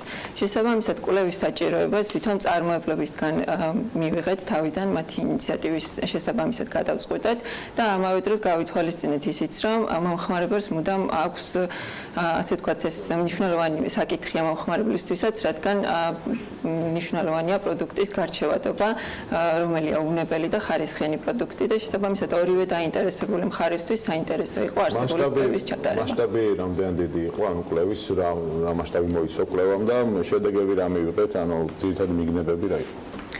კვლევა ჩაატარა ჩვენმა პარტნიორმა ორგანიზაციამ აისეტის კვლევითმა ინსტიტუტმა და კვლევა, როგორც უკვე ახსენეთ, განიხილა ორი მოქმედი სტანდარტი არის გეოგაპი და ერთი არის ხარისხის ნიშანი ქართული რძე, რომელიც უკვე ერთი წელია რაც დაინერგა საქართველოში და ჯერჯერობით უკვე საწყის განვითარების საწყის ეტაპზე არის. გეოგაპის განმახორციელებელი არის საქართველოს ფერმერთა ასოციაცია და ჩვენ პირველადი წარმოების ფარგლებში მეწარმეებს ვეხმარებთ გახმარებით, რომ აღნიშნული სტანდარტი დანერგონ. აღნიშნული სტანდარტი არის ადგილობრივ პირობებზე მორგებული და დღესდღეობით 15-მდე ფერმერი არის ამ პროექტში ჩართული.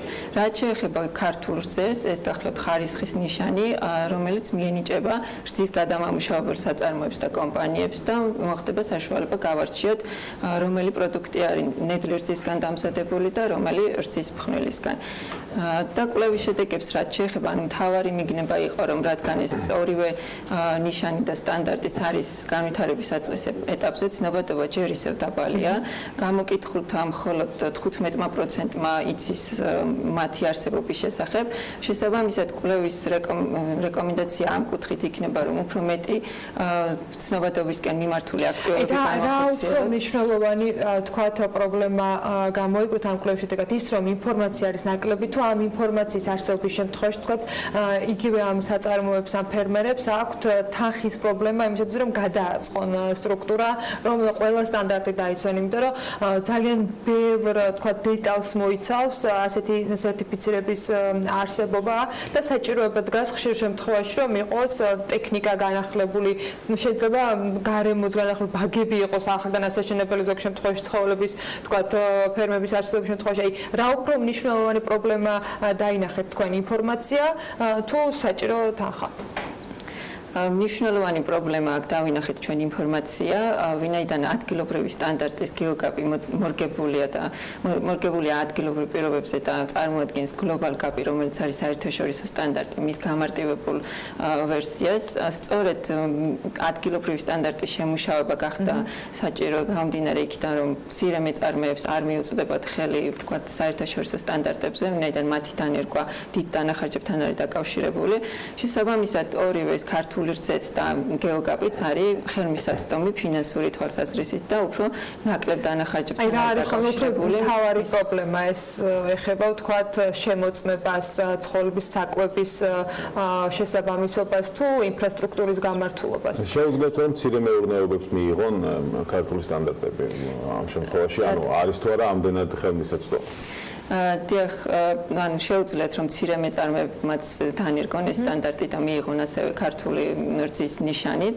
ვინაიდან როგორც თქვი, ეს დანახარჯები მოიცავს ძირითადად როგორც ახსენეთ საკვები ბაზის გამართვას, თვითონ ფერმის და მეურნეობის მოწესრიგებას, სურსათის უნებლობის სტანდარტების ასე ვთქვათ დანერგვას, რომელიც ასე რომ ვთქვათ ასევე ლაბორატორიულ ანალიზებს უკვე საბოლოო პროდუქტის. ეს ხარჯები ასე რომ ვთქვათ ხელმისაწვდომია დღესდღეობით როგორც მცირე ფერმერისთვის. რა უფრო მეტად არის ხოლმე თუ ზოგადად რადგან საერთოდ არ აქვს ინფორმაცია, ყველაფერი ერთნაირად არის გამოსასწორებელი. ყველაზე საინტერესო საკითხი, ხო? ალბათ უფრო სურსათის უნებლობის საკითხების დაცვა უჭირთ, იმიტომ რომ ტრადიციული მეურნეობიდან გამომდინარე, ფერმერი როგორც მართავს თავის მეურნეობას, ხშირად მიაჩნია, რომ ეს შეესაბამება უნებლობის სტანდარტებს, თუმცა მოცემულ გეოგაპის სტანდარტებში არის ძალიან დეტალურად გაწერილი ის მნიშვნელოვანი საკითხები, რასაც ფერმერმა უნდა მიაქციოს ყურადღება. იყო ფოტოში, რამდენად იყო მოულოდნელი შედეგები, ან რა იყო თქვენი წინასწარი მოლოდინი, როცა ამ კვლევას იწყებდით, ანუ დაახლოებით თქვენ გეცოდინებოდათ აუცილებლად ინდივიდუალურად რა ხდება, მაგრამ კვლევა მაინც თავს უყურებს ხოლმე ერთიანად ყველა მონაცემს. აი, რამდენად შეესაბამებოდა შედეგი თქვენს მოლოდინს? შედეგები წინასწარ ასე ვთქვათ წარმოდგენა ჰქონდა თუ რა იქნებოდა. ერთი როგორც უკვე აღნიშნე მთავარი შედეგი იყო რომ ცნობადობა ჯერჯერობით დაბალია. მეორე მნიშვნელოვანი საკითხი რაც ასევე ყურადღება მისაქცევია ეს არის აღნიშნული სტანდარტის და ხარისხის ნიშნის მდგრადობის საკითხი. ვინაიდან ორივე სტანდარტი ასე ვთქვათ დაფინანსებულია ჯერჯერობით დონორის მიერ და თუ რა თქმა უნდა წარმატებით და ჩვენ იმედი გვაქვს რომ წარმატებით დაინერგება სოფლის მეურნეობაში მნიშვნელოვანია რომ მათი მდგრადობა იქნას უზრუნველყოფილი.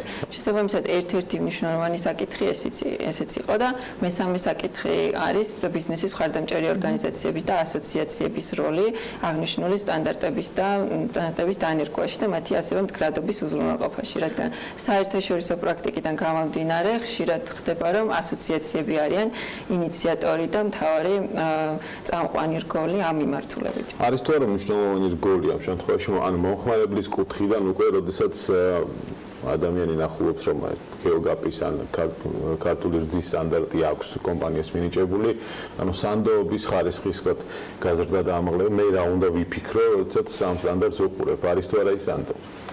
აღნიშნული კვლევა მოიცავდა ასევე მომხმარებლის გამოკითხვას, თუ რას აქცევენ ყურადღებას და ერთ-ერთი მნიშვნელოვანი, რა თქმა უნდა, მომხმარებლისთვის არის ხარისხი და სწორედ ეს ნიშანი და სტანდარტი, რომელიც განთავსებული იქნება პროდუქტზე, მას მისცემს იმის საშუალებას, რომ გაარჩიოს ხარისხიანი და უნებელი პროდუქტი. რა თქმა უნდა, სანდოობას ჩვენ, ანუ ვინც არის ინიციატორი და ავტორი ამ ორივე ნიშნის და სტანდარტის, ჩვენ უზრუნველყოფთ და ასევე ჩართული იქნება თითოეული სტანდარტის განხორციელების პროცესში მასერტიფიცირებელი ორგანო, რომელიც მონიტორინგს გაუწევს და ყოველთვის შეამოწმებს მეწარმეებს და ფერმერებს, რამდენად კეთილსინდისიერად აგრძელებენ ისინი თავიანთ საქმიანობას. ცოტა რიცხვებით თუ შეგვიძლია დავასახელოთ, ან თქვენი კვლევის შედეგად დაახლოებით რა წილი არის ისეთი საწარმოებისა და ფერმერებისა, რომელსაც აქვთ მსგავსი სტანდარტი, ან ორიენტირებულები არიან და დღეს მუშაობენ ამ მიმართულებით, როგორ იყოფა დაახლოებით სელექცია, როგორ შეგვიძლია გავაკეთოთ? ამ ეტაპზე, როგორც აღნიშნეთ, გეოგაპის ფარგლებში ჩართულია 15-მდე ფერმერი, ხოლო ქართული რძის ნიშანი აქვს ჯერჯერობით 10-მდე 8 მეწარმეს. ძალიან პატარა მონაცემია. ძალიან პატარა მონაცემია, გამომდინარე იქიდან, რომ 1 წელია, რაც ორივე პროექტი მიმდინარეობს. შესაბამისად, ან პროცენტულ წილებზე თუ ვისაუბრებთ, ძალიან მცირე მაჩვენებელია, თუმცა უნდა აღნიშნოთ, რომ ორივე სტანდარტის და ხარისხის ნიშნის მფლობელი, ესე ვთქვათ, მეწარმეები არიან ბიზნესზე ორიენტირებულები. შესაბამისად, აქცენტი უნდა გავაკეთოთ აქეთაც, რომ უფრო მეტი მეწარმე გახდეს ბიზნესზე ორიენტირებული და თავის საქმიანობა დაგეგმოს თავიდანვე როგორც ბიზნესი. სარეკომენდაციო ნაწილი რას მოიცავს და ამ რეკომენდაციებთან ერთად თქვენი აქტივობა თუ იქნება მათ შორის ამ რეკომენდაციების მიხედვით მომავალში გაწერილი, რა გეგმები გაქვთ ამ მიმართულებით? აღნიშნული კვლევის მიზანი იყო, რომ არსებული სიტუაცია შეგვეფასებინა და შემდგომ უკვე კვლევის შედეგების და რეკომენდაციების შესაბამისად შემუშავებული იქნება პოლიტიკის ნარკვევი, რომელიც წარედგინება რეკომენდაციის სახით როგორც კერძო სექტორს, ასევე სახელმწიფოს და საერთაშორისო ორგანიზაციებს, რათა მათ გაითვალისწინონ მსგავსი აქტივობების განხორციელების პროცესში ჩვენი კვლევის შედეგები და რეკომენდაციები. როგორც აღნიშნე, მნიშვნელოვანი ფაქტორი არის მდგრადობის უზრუნველყოფა. შესაბამისად, რომელი მხარეც ის იქნება სახელმწიფო, იმიტომ ვიცით, რომ სახელმწიფოც აპირებს ხარისხის ნიშნების პროექტის განხორციელებას, სხვადასხვა მაგალითად ორგანული ნიშანზე არის მეგონი საუბარი რაღაცა. დიახ, რამდენიმე ნიშანია, მაგალითად ორგანული წარმოების პროდუქციას ექნება თავისი ხარისხის ნიშანი. შესაბამისად, ჩვენი კვლევის მთავარი რეკომენდაცია იქნება, რომ აი მდგრადობის საკითხზე თავიდანვე საწყის ეტაპზე იყოს აქცენტი გამახვილებული და ვიმედოვნებთ, რომ ჩვენი კვლევის შედეგები საინტერესო იქნება მათთვის.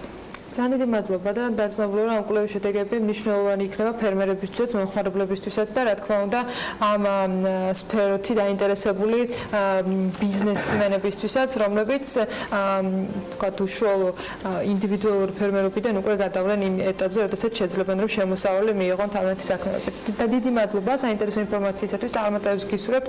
კეთი გოგოჭურს ფერმერთა ასოციაციის პროექტის სურსათის და სოფლის მეურნეობაში მცირე და საშუალო საწარმოების მხარდამჭერი ინიციატივის მენეჯერს მასპინძლობთ საქმიანი დილის ეთერში. გრინვეი ყველგან ამ კომპანიის საზაფხულო აქცია BMG ფულოში შეაჯამა 53 მილიონი ლარის ინვესტიცია 370 ახალი სამუშაო ადგილი და სტაჟირების პროგრამა რეგიონებისთვის. გრინვეი საქართველოს გაწეული საქმიანობის არასრული ჩამონათვალი ერთ-ერთი მნიშვნელოვანი და საჭირო შეთავაზება კი ტექინსპექტირების მობილური სადგურებია, რომელიც მაღალმთიანი რაიონების მოსახლეობას სერვისის მიღებას ადგილზე ზედმეტი დანახარჯის გარეშე სთავაზობს. დეტალები ჩვენ სიუჟეტში.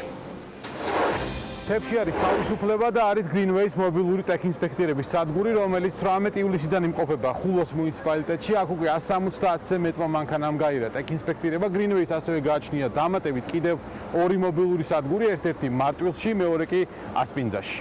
კომპანია გრინვეი საქართველოს საზაფხულო კამპანია გრინვეი ყველგანაა ფარგლებში შეხვედრებს განაგრძობს. კომპანიის მენეჯმენტმა მთელი საქართველო მოიარა და ადგილობრივ ხელისუფლებებს და მოსახლეობას განხორციელებულ ინვესტიციაზე და სამუშაო ადგილებზე ამომწურავი ინფორმაცია მიაწოდა. შემაჯამებელ შეხვედრას კი ხულოს მუნიციპალიტეტმა უმასპინძლა. გრინვეის გენერალურ დირექტორთან ვახტანგ კებიტაშვილთან და კომპანიის თანამშრომლებთან შეხვედრას ადგილობრივი მუნიციპალიტეტის წარმომადგენლები, ხულოს მერი და ხულოს მოსახლეობა ესწრებოდა. გრინვეის გენერალურმა დირექტორმა მათ ტექინსპექტირების ძირითადი პრინციპები და მიზნები გააცნო. ვახტანგ გებიტაშვილმა მობილური სადგურების მნიშვნელობაზეც ისაუბრა. ჩვენ ვესტუმრეთ ხულოს რაიონში განლაგებულ მობილური ინსპექტირების ხაზს ადგილობრივი თვითმმართველობის ორგანოებთან ერთად და ადგილზე გავაცანით მათ ტექინსპექტირების ძირითადი პრინციპები და მიზნები ზოგადად. რაც შეეხება მობილური ხაზების ძირითად დანიშნულებას, ბუნებრივია ეს არის პირველ რიგში ის, რომ ტექინსპექტირება ყველასათვის, ყველა ავტომობილისტვის საქართველოში იყოს ხელმისაწვდომი. ბუნებრივია იმ ადამიანებს, ვისაც ჩვენ მივაკითხეთ მთიან რეგიონებში მობილური ტექინსპექტირების ხაზებით, დაეზოგათ დრო და ბუნებრივია სახსრები და მათ ადგილზევე შეძლეს ტექინსპექტირების გატარება. ჩვენ ხულოს მუნიციპალიტეტის მერს ვახტანგ ბერიძესაც ვესაუბრეთ. მან ხაზი გაუსვა კომპანიასთან ნაყოფიერი თანამშრომლობის მნიშვნელობას და მობილური სადგურის სარგებელს, რომელიც მოსახლეობისთვის როგორც დროის, ასევე ფინანსების მნიშვნელოვან დანაზოგს უზრუნველყოფს. ეს ძალიან მნიშვნელოვანია ხულოს მოსახლეობისათვის, მოთხოვნაც იყო, იმიტომ რომ ვეხსენებათ, რომ ხულო-ბათუმის გზა არის 90 კილომეტრიანი მონაკვეთი, აქედან ჩასვლა საკმაო ხარჯი უჯდება მოსახლეობას ამ სერვისის მიღებისათვის, ამიტომ ხულოს ცენტრში ამ სერვისის მიღება არის როგორც ფინანსურად, ასე დროსთან დაკავშირებით ძალიან მნიშვნელოვანი აქ მოსახლეობისათვის, ამიტომ ძალიან დიდი მადლობა მინდა უთხრა წარმომადგენლებს ამ სერვისის მოწოდებისათვის და ამ დიდი საქმის გაკეთებისთვის. ტექინსპექტირება წარმატებით გაიარა მიხეილ ჯოლაყიძემ, რომელმაც გითხრა, რომ მოსახლეობის მხრიდან მოთხოვნა საკმაოდ დიდი იყო და მობილური სადგურის არსებობა ხულოში მათთვის მნიშვნელოვანი შეღავათია. ბათუმში რო წავშვილიყავი, 100 ლარი დავზოვე რა ფული. ჩასვლა ამასვლის იგი და დრო კიდე. ნუ ახლა შეიძლება გამოსასწორებელი რაღაცა რო იყო, აქ რომ მქონოდა, მე ახლა პირდაპირ გავიარე მე. მე წობში ყავს, მე ტაქსზე მუშაობ, მანქანამ წობში ყავს. აქ პირდაპირ გავიარე და ახლა რო რაღაცა დეფექტი მქონოდა, იქ მაინც ყოსთან მიძებდა ყოფნა, ხო? და თესავთან მიშვილიყავდა. აქ მე თვითონ მოხელე კაცი ვარ და გავაკეთებდი აქ.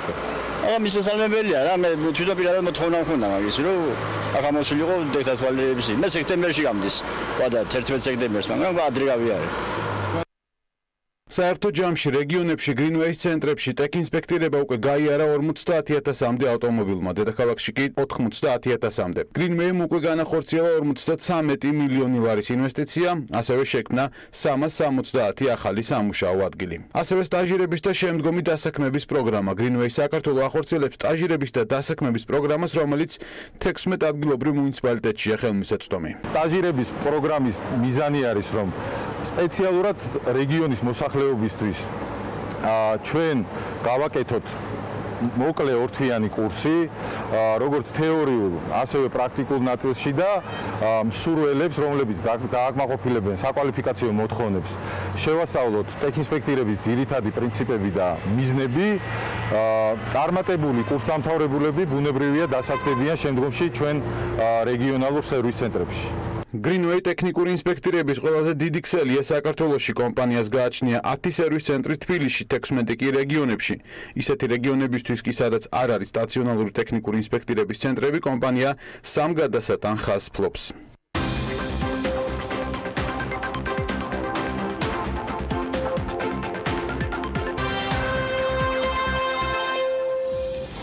თხილის მწარმოებელთა ასოციაციის ინფორმაციით, ქართული თხილის ფასი ამჟამად 5 ლარამდეა, ფასის ზრდა კი მოსაოდნელია. BMG-დან გიორგი თოდუა ამბობს, რომ წლევანდელი მოსავალი გასული წლის მონაცემს თუ შევადარებთ, დაახლოებით 4-ჯერ მეტი იქნება. უფრო მეც თხილის წლევანდელ მოსავალზე და ბაზრებზე რა დინამიკაა, მათ შორის საერთაშორისო ბაზრებზე, ჩვენი სტუმარი გვეტყვის, პირდაპირ ეთერში გვერდება გიორგი თოდუა.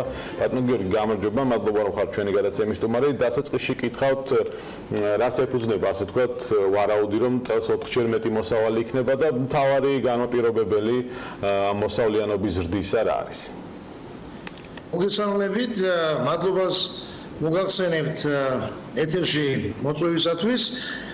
პირველ რიგში მინდა დავიწყო მადლობით და მადლობა გადავუხადო იმ 15,000-მდე თხილის მწარმოებელს, ფერმერს, რომელიც გაწევრიანდა ასოციაციაში, თხილის მწარმოებელთა ასოციაციაში მიმდინარე წელს და მოდი ასე ვთქვათ, გამოყვა, დაგვიჯერა გაიზიარა ის გამოცდილებები, რაც ჩვენ დაგვიგროვდა წლების განმავლობაში, ჩაატარა სხვადასხვა სახის აგროღონისძიებები, მათ შორის სიგულისხმება წამლობა, მავნებლებზე, მათ შორის ფაროსანა, ასევე სხვადასხვა სახის დაავადებებზე და ამა ყოველივე რა თქმა უნდა იმოქმედა პოზიტიურად. და სწორედ აქედან გამომდინარე ჩვენ ახლა უკვე ხედავთ და ფაქტიურად დაახლოებით დათვლის მოსავლის დათვლის მეთოდოლოგიაც გვაქვს შემუშავებული და სწორედ აქედან გამომდინარე შეგვიძლია ვთქვათ რომ წელს სხვა წლებთან შედარებით ბოლო 2 წლის განმავლობაში 2 წელთან შედარებით შარშან წინ გვექნება აბსოლუტურად განსხვავებული ასე ვთქვათ უფრო პოზიტიური მოდოდინები გვაქვს ხარისხთან დაკავშირებით რის თქმა შეგიძლიათ რამდენიმე დღის წინ იყო შეხვედრა რომელიც მათ შორის თქვენი ასოციაციის ფარგლებში ჩატარდა სადაც საუბარი იყო რომ ეს წამლობა მიმდინარეობს და მე-5 მე-6 წამლობა არის ძალიან მნიშვნელოვანი ხარისხთან მიმართებაში როგორი ხარისხის მოსავალი იქნება კარგია რაოდენობრივი ზრდა მაგრამ ხარისხობრივადაც თუ არის მომატებული თხილი დიახ კი ბატონო მოგახსენებთ ჩვენ შევთავაზეთ ძალიან ისეთი ერთის მხრივ ეკონომიური და მეორეს მხრივ ეფექტური წამლობის სქემა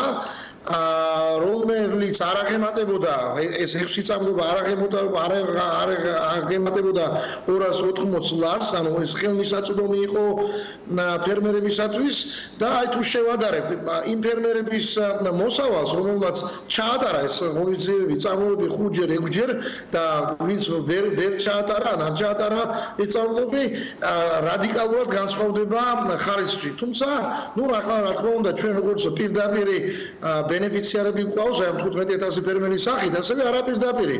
მოგიხსენებათ ახლა თუ ერთ ზონაში სამეზობლოში თუ ყველა შეწამლავს და 1-2 ფერმერი ვერ შეწამლავს, იქაც რაღაცა პოზიტივი აღინიშნება, თუმცა ის ვერ იქნება იმ ხარისხის მოსავალი, რაც ვთქვათ, აი გამოწვევებს შორის იყო ფაროსანასთან ერთად ბატონო გიორგი, ასევე სხვა მავნებლებიც და ასევე დამპლობა გულის, როგორც ამბობდნენ. აი, რამდენად არის ყველა ეს პრობლემა დაძრეული და რამდენად იყო ერთიანად ამ წამლობის შედეგად ამ მიმართულებით დაძრა თუ ეს მხოლოდ ფაროსანას ეშველა და ამან განაპირობა ზრდა? რაც შეეხება წამლობის, აი სწორედ მე აღვნიშნე წამლობის სქემები და აქ იგულისხმება თავისთავად იმ 6 წამლობაში, ან მოსავლის აღებამდე 6 წამლობაში, ასევე სხვადასხვა ფუნგიციდების წამლობა, რომელიც ვთქვათ, აი სხვადასხვა სახის სოკოვან დაავადების ნაცარის საწინააღმდეგოდ იქნა გამოყენებული და მათ შორის ფაროსანა, რა თქმა უნდა, ფაროსანასთან ერთად არის სხვა მავნებელი მწერების, რის წინააღმდეგაც, აი ვთქვათ, იყო ჩართული ძალიან აქტიურად მოსახლეობა მიმდინარე წელს. თუმცა აქვე მინდა აღვნიშნო ის რომ ეს 15000 წარმატებული ფერმერის საკმარისი არ არის. ჩვენ გველოდება მომავალში მეორე 15000-იც და მესამე 15000, რომელიც ასოციაციისგან და ყველა იმ ორგანიზაციისგან ელოდება მხარდაჭერას. აი ხლა მე აქვე აღვნიშნავ რომ ეს მხოლოდ ასოციაციის დამსახურება არ არის ეს გარკვეულ ფერმერებთან წარმატება აქ ძალიან აქტიურად იყო ჩართული ჩვენი ძირითადი პარტნიორები USAID-ის წარმომადგენლობა საქართველოში ასევე ფერეროს წარმომადგენლობა და მათ შორის როგორც ადგილობრივი თვითმმართველობა ასევე სოფლის მეურნეობის სამინისტრო უშუალოდ მინისტრი ჩვენ შემთხვევაში სამეგრელოში გუბერნატორი იყო ძალიან აქტიურად ჩართული ფაქტობრივად კარდაკარ დადიოდა იმიტომ რომ ჩვენ რამოდენიმე ეტაპისგან შედგებოდა მინდა გითხრათ ჩვენი ურთიერთობა ფერმერებთან პირველი ეს გახლდათ შეხვედრები, ტრეინინგები, ვორქშოპები, დაინტერესება მოსახლეობის, იმიტომ რომ ჩვენ დაახლოებით 1500-ზე მეტი ფერმერი გაწევრიანებული ჩვენთან არ იყო შარშან. თუმცა, ამან განაპირობა ის ყველაფერი, რომ იმ ასე ვთქვათ ძირითადი ასპექტები, რაც იყო საჭირო იმისათვის, რომ მიგვეღო შედეგი, აი სწორედ შარშანდელმა განსაკუთრებულმა გამოცდილებამ ასე ვთქვათ, გამოსვლება დაგვეხმარა ამაში. რეგიონების მიხედვით თუ შეგიძლიათ დაახლოებით გითხრათ, სად არის უფრო უკეთესი მდგომარეობა და სად შედარებით რჩება გამოწვევები, იმიტომ რომ თხილთან დაკავშირებით პრობლემა იყო აჭარაშიც, სამეგრელოშიც, გურიაშიც, ანუ იქ სადაც ფაქტობრივად მოსახლეობამ ამ კულტურის მოყვანას მიყო ხელი, ეტაპობრივად გავრცელდა ეს პრობლემა, წელს ეხლა ვსაუბრობთ მთლიანად თხილის მოსავლიანობაზე თუ კონკრეტულად სამეგრელოზე გაქვთ თქვენი ინფორმაცია? მოგახსენებთ მიმდინარე წელს ასოციაციაში გაწევრიანდა არა მხოლოდ სამეგრელოში ესე იგი სამეგრელოში არსებული თხილის ბაღების მეპატრონეები ფერმერები არამედ აი გურიის მიმართულებით განვითარდით ჩვენ შევქმნით ახალი ჯგუფები ასევე აჭარაში ნაწილობრივ სადაც კი თხილი იწარმოება და იმერეთში განსაკუთრებულად ხონი ვანი და სამტრედია, ხონში არის ძალიან კარგი შედეგი, მინდა გითხრათ, იმიტომ რომ იქ თითქმის 80% გაწევრიანდა თხილის წარმოებლების და აქტიურად იყო ჩართული აი ამ პროცესებში, აგროღონიზებებში და ასე შემდეგ, ასე რომ ჩვენ გვაქვს ძალიან კარგი შედეგი, მინდა გითხრათ, არა მხოლოდ სამეგრელოში, არამედ იქ, სადაც კი თხილი იწარმოება. თუმცა გარდაწამლულის არის სხვადასხვა ჯერ კიდევ არსებობს პრობლემატური საკითხები, რომელიც აუცილებლად მომავლისთვის რომელზეც უნდა ვიმუშაოთ. მაგალითად, გვალვამ დააზიანა ზოგიერთი ესეთი სოფლები, სადაც აი უფრო ასე ვთქვათ ნიადაგი არ იყო შესაბამისი და ვერ გაუძლო ვთქვათ აი გვალვას ფაქტიურად თითქმის 2 თვის განმავლობაში იქ უკვე პრობლემები ჰქონდა. აქ საჭიროა უკვე ხელოვნური ჩარევა აუცილებლად, ირიგაციების მოწყობა, წვეთოვანი სისტემების დამონტაჟება, ამაში კარგი იქნება თუ რაღაც სპეციალური გრანტები გამოიყოფა. ჩვენ ასეთი დაკვეთა გვაქვს. იყო რაიმე სახის პასუხი კომუნიკაციაზე, იყო რაღაცა თქვათ გეგმა შემოთავაზებული, როდისთვის შეიძლება რომ იგივე სამინისტროს მხრიდან იყოს ეს პროექტი დასახული იმისათვის რომ მომავალ წლებში თქვათ გვალვის პრობლემაც არ დადგეს? რა თქმა უნდა, ჩვენ ძალიან ახლო ურთიერთობა გვაქვს სამინისტროსთან, სოფლის მეურნეობის, გარემოს დაცვის სოფლის მეურნეობის სამინისტროსთან, უშუალოდ მინისტრთან, მის მოადგილებთან დარგობრივად და მათ ეს ინფორმაცია აქვს და ჩვენ ვაპირებთ ერთობლივად ვიმუშაოთ ამ მიმართულებით. მოგეხსენებათ, ის ასპექტები, ძირითადი 3 კრიტერიუმი რაც იყო, წარმატებისთვის ეს არის წოდნის გაზიარება, მეორე წვდომა შესაძლოა აპარატებთან და ასევე წვდომა პესტიციდებთან. საჭირო იყო დამატებითი ადამიანური რესურსები, აგრონომ კონსულტანტების სახით, რომლებიც უხელმძღვანელებდა ესე იგი ფერმერთა ჯგუფებს და ამ ყველაფერში სამინისტრო და ჩვენი სხვა დონორი ორგანიზაციები ძალიან აქტიურად იყვნენ ჩართული. ჩვენ 1500-მდე შესაძლებელი აპარატი მაღალი ეფექტურობის 200 ლიტრიანი დაურიგეთ მოსახლეობას, აი სწორედ აი 15,000-მდე და მეტ ფერმერს და ასევე მომავალში აუცილებელია სხვების ჩართვა, იმიტომ რომ მომავალში დაგჭირდებათ კიდევ რომ იყოს ასეთი ფორმით თქვათ ხელმძღვანელობა ფერმერების მიღმა, სახელმწიფოს ჩართულობა, დონორი ორგანიზაციების ჩართულობა, როგორ ფიქრობთ, რამდენად დაინახა მოსახლეობამ საჭიროება ამ სქემის დამოუკიდებლად განხორციელების და რამდენად გახდება სახელმწიფოს მხრიდან საჭირო რომ კიდევ გამოიყოს მომავალ წლისათვის თანხები იმისათვის რომ ეს შეწამლითი თქვათ ღონისძიებები განახორციელონ, იყოს გეგმის შესრულება ისე როგორც ეს არის დასახული და აქვე მინდა კითხოთ, ოკუპირებული აფხაზეთის მოსაზღვრეობა იყო ერთ-ერთი პრობლემა, იმიტომ რომ ამ რეგიონში იყო განსაკუთრებით პრობლემური თხილის ბაღებისათვის დაავადებები და ფაროსანა. რადგან იქ ვერ ახორციელებს თქვათ სახელმწიფო ისეთი ინტენსივობით თქვათ ამავე სამუშაოებში ჩართვას იმ მოსახლეობის, იყო საშიშროება რომ მაინც გადმოვიდოდა ეს დაავადებები და მავნებლები დღეს კონტროლირება ტერიტორიაზე. აი ამ ხრივ ამ ორ თემაზე როგორი არის თქვენი შთაბეჭდილება, რამდენად ქმნის ოკუპირებულ ტერიტორიაზე არსებული პრობლემა დანარჩენი საქართველოსათვის და მეთხილეებისათვის პრობლემას და მეორე მხრივ მოსახლეობისათვის რამდენად არის უკვე რუტინაში გადასული და რამდენად არის აღქმული რომ ერთი წელი კარგი მოსავალი არ ნიშნავს იმას რომ მომავალ წელსაც მათ არ დასჭირდეთ იგივე შეწამლითი ღონისძიებები. დიახ, მადლობთ, საინტერესო შეკითხვაა.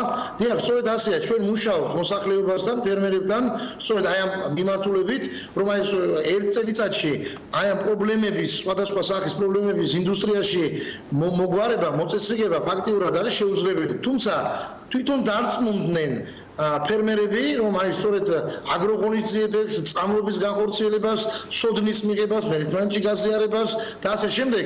ამას ეს რო არის შედეგიანი, ამაში დარწმუნდნენ და აი რაც შეეხება თქვენ შეკითხვას, სხვების ჩართულობიდან დამოუკიდებლად ვთქვათ მუშაობის, კარგი იქნება თუ გაგრძელდება პროგრამა და მხარდაჭერა, თუნდაც აი შესაძლებელი აპარატებით უზრუნველყოფა, რაც შეეხება შრომას, რა თქმა უნდა, ფერმერები თვითონ არიან ჩართულიან შრომის პროცესებში, ჩვენ უბრალოდ ვახდენთ შრომის ორგანიზებას, ასევე მონიტორინგს და ეხლა ის ფერმერები, რომლებიც არ გამოგყვებიან, ის ფაქტიურად ჩვენ მათ იციან, რომ ჩვენ მომავალში ვერ ვითანამშრომლებთ მათთან. ანუ ერთი წელი ეს უბრალოდ არის, მოდი ასე ვთქვათ, არამხოლოდ საპილოტე, თუმცა ჯერ კიდევ ანუ ჩვენი მიზანი გახლავთ რომ ინდუსტრია მაქსიმალურად მოვიცვათ და ყველასთან მივიდეთ და ყველამ გაიზიაროს ის გამოცდილება, რაც უკვე თავიანთ ახლობლებს დაუგროვდათ, არა მხოლოდ ჩვენ ასოციაციას და სპეციალისტებს, რომლებიც არიან ჩართული ამ პროცესებში, არამედ ყველას უკვე ხედავენ, რომ ამ სამეზობლოში ყველას ნათესავს აქვს კარგი შედეგი, მეზობელს აქვს კარგი შედეგი და ჩვენ მინდა გითხრათ, რომ ოკუპირებული აფხაზეთის ტერიტორიიდან პრობლემები რამდენად გვიქნის ჩვენ პრობლემებს ეს ნაწილიც. აი ხაზი მინდა გავუსვა, რომ მოთხოვნა გაიზარდა წევრობის გაწევრიანების შრომის და ასე შემდეგ. რაც შეეხება აფხაზეთში აი სწორედ ინდუსტრიას იქაც ჩვენ გვაქვს გარკვეული ჩვენ ვერ ვახერხებთ, ბუნებრივია ადგილზე ურთიერთობას ფერმერებთან, თუმცა ფერმერთა ჯგუფების ლიდერები ჩამოდიან ჩვენთან ასოციაციაში, ჩვენ რამოდენიმე ტრეინინგი ჩავატარეთ, გვაქვს ასევე სატელეფონო ურთიერთობა მათთან. გარდა ამისა, მე როგორც ვიცი, პესტიციდებითაც სამინისტროს მიერ იყო გამოყოფილი რაღაც გარკვეული რესურსი, რომ პესტიციდების უზრუნველყოფა ყოფილიყო აფხაზეთის ტერიტორიაზე და ვერ გეტყვით სტატისტიკას, თუმცა როგორც ვიცი, აი ძალიან ბევრი ფერმერი ჩართული იყო ამ პროცესში, წამლობის პროცესებში და იქაც რაღაც გარკვეული შედეგი გვაქვს. არა ისეთი როგორც თქვათ აი სამეგრელო გურიაში და ასე შემდეგ, თუმცა რაღაც გარკვეული სეგმენტი პროგრესი ყოველ შემთხვევაში არის. ბატონო გიორგი, რა ხდება საერთაშორისო ბაზრებზე, რაც ძირითადი განმაპირობებელია გარდა ხარისხისა, ვთქვათ, თხილის ფასის, საერთაშორისო ბაზრების მდგომარეობა რომ გითხრათ, ასევე იყო ერდოღანმა გააკეთა თურქეთის პრეზიდენტმა ასეთი განცხადება, რომ საქართველო, აზერბაიჯანი, თურქეთი აქტიურად ითანამშრომლებენ თხილის ინდუსტრიის განვითარებისთვის. რას მოიცავს ეს თანამშრომლობა, თქვენ რა ინფორმაციის მოწოდება შეგიძლიათ? ეს რა თქმა უნდა პოზიტიური ინფორმაციაა, ეს ყველასთვის ცნობილია.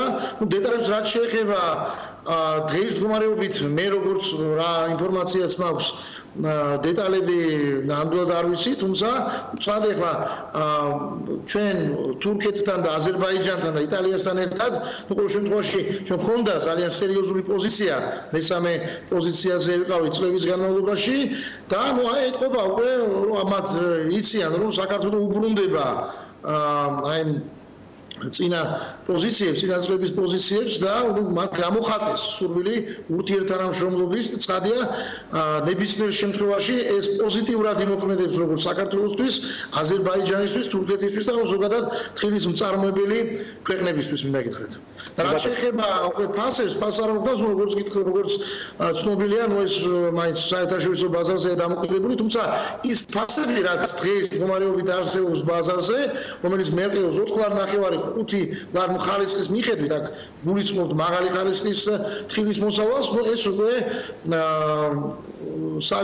ძალიან ისეთი მოდი ასე ვთქვათ, კარგი ფასია დღის მდგომარეობით. თუმცა ვნახოთ მომავალში ასე ვთქვათ პროგნოზირება ბაზრის რთულია, მინდა გითხრათ. ბატონო გიორგი, ერთი შეკითხვაც, აი აზერბაიჯანის, თურქეთის და ჩვენი თანამშრომლობის ფარგლებში თქვენი გადმოსახედიდან, თქვენი შეფასებით, თქვენი პოზიცია და მოსაზრება როგორია? შეიძლება თუ არა ამ სამმა ქვეყანამ ექსპორტის ნაწილში რაღაც ერთი ქუდის ქვეშ იმოქმედოს, ანუ ეს შესაძლებლობას თუ განიხილავთ თქვენ თეორიულად? დიახ, რატომაც არა, ჩვენი წარმომადგენლები ასოციაციის იმყოფებოდნენ აი მართველი საბჭოს თავმჯდომარე ბატონი მერაბ ჭიტანავა იმყოფებოდა თურქეთში, ის ახლდა მინისტრს ბატონ ლევან დავითაშვილს, სადაც მინისტრების შეხვედრა ჩატარდა რამოდენიმე დღის წინ თურქეთში და მიმდინარეობს თანამშრომლობა, საკითხების განხილვა ამ მიმართულებით და დარწმუნებული ვარ, რომ ეს პოზიტიურად იმოქმედებს როგორც თხილის ინდუსტრიაზე ზოგადად, ასევე რა თქმა უნდა ფერმერების ეფექტურად მუშაობაზე და мотиваციაზე, რაც ყველაზე მნიშვნელოვანია. აი ეს პრობლემა იყო შარშან და შარშანწინ. мотиваცია, რომელიც ეხლა უკვე გაათმაგებულია მინდა გითხრათ მიმდინარე წელს. იქიდან გამომდინარე, რომ ფერმერები უკვე გარკვეულ შედეგებს ხედავენ. იმედია უკეთესი შედეგები იქნება, წარმატებას გისურვებთ თქვენ და ამ სფეროში დასახლებულად ამ დროს მასიურად დიახ, შარშან ამ დროს მასიურად იყო უხარისო თხილი, რომლის ღირებულება არ აღემატებოდა 1 ლარს.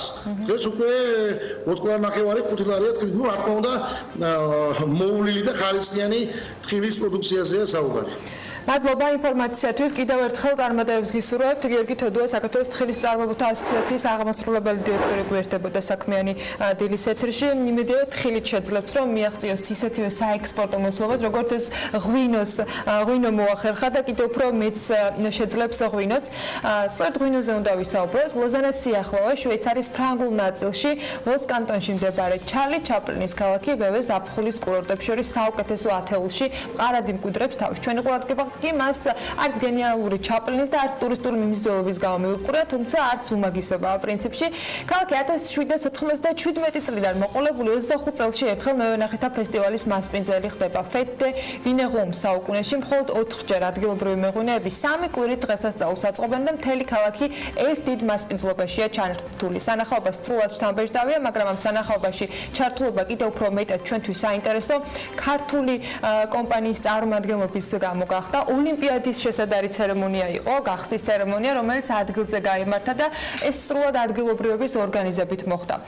არანაირი სახელმწიფო, არანაირი სუბსიდირება და არანაირი დახმარებები, ეს არის ზეიმი, რომელშიც მონაწილეობისთვისაც საგანგებო ფორმებსაც კი თავად იძენენ ადგილობრივები, ქირაობენ ან იკირავენ უბრალოდ. ამ სანახაობისათვის კი ათასობით ადამიანი ჩადის შვეიცარიის ერთ პატარა ქალაქში, წინასწარი გეგმის არსებობის შემთხვევაში ძალიან გაუჭირდება ვინმეს იპოვოს თუნდაც ერთი ცარიელი ოთახი, სადაც გაჩერებას შეძლებს. აღარაფერს ვამბობთ მანქანების სადგომზე და იქ ადგილობრივების ორგანიზებით აწყობილ სცენაზე, იქ მიმდინარე წარმოდგენებზე, სადაც დასწრების ბილეთი შეძენა უბრალოდ შეუძლებელია. მოკლედ ამ ყველაფრის სანახავად მან მანჯგალაძე და ჩვენი გუნდის სხვა წევრები ჩავიდნენ საქმიანების სიუჟეტის მოსამზადებლად და მოამზადეს კიდეც. ამ ამბავზე ჩვენ ბევრჯერ მოგიყავით, ახლა კი გაჩვენებთ ადგილს, სადაც კრუიზპირის მეღვინეობა ქართული ღვინით ჩავიდა და ამ 3 კვირის განმავლობაში სულ რამდენიმე დღეში დასრულდება ეს ფესტივალი. იქ ადგილობრივებს და სტუმრებს ქართული ღვინით უმასპინძლდებოდა.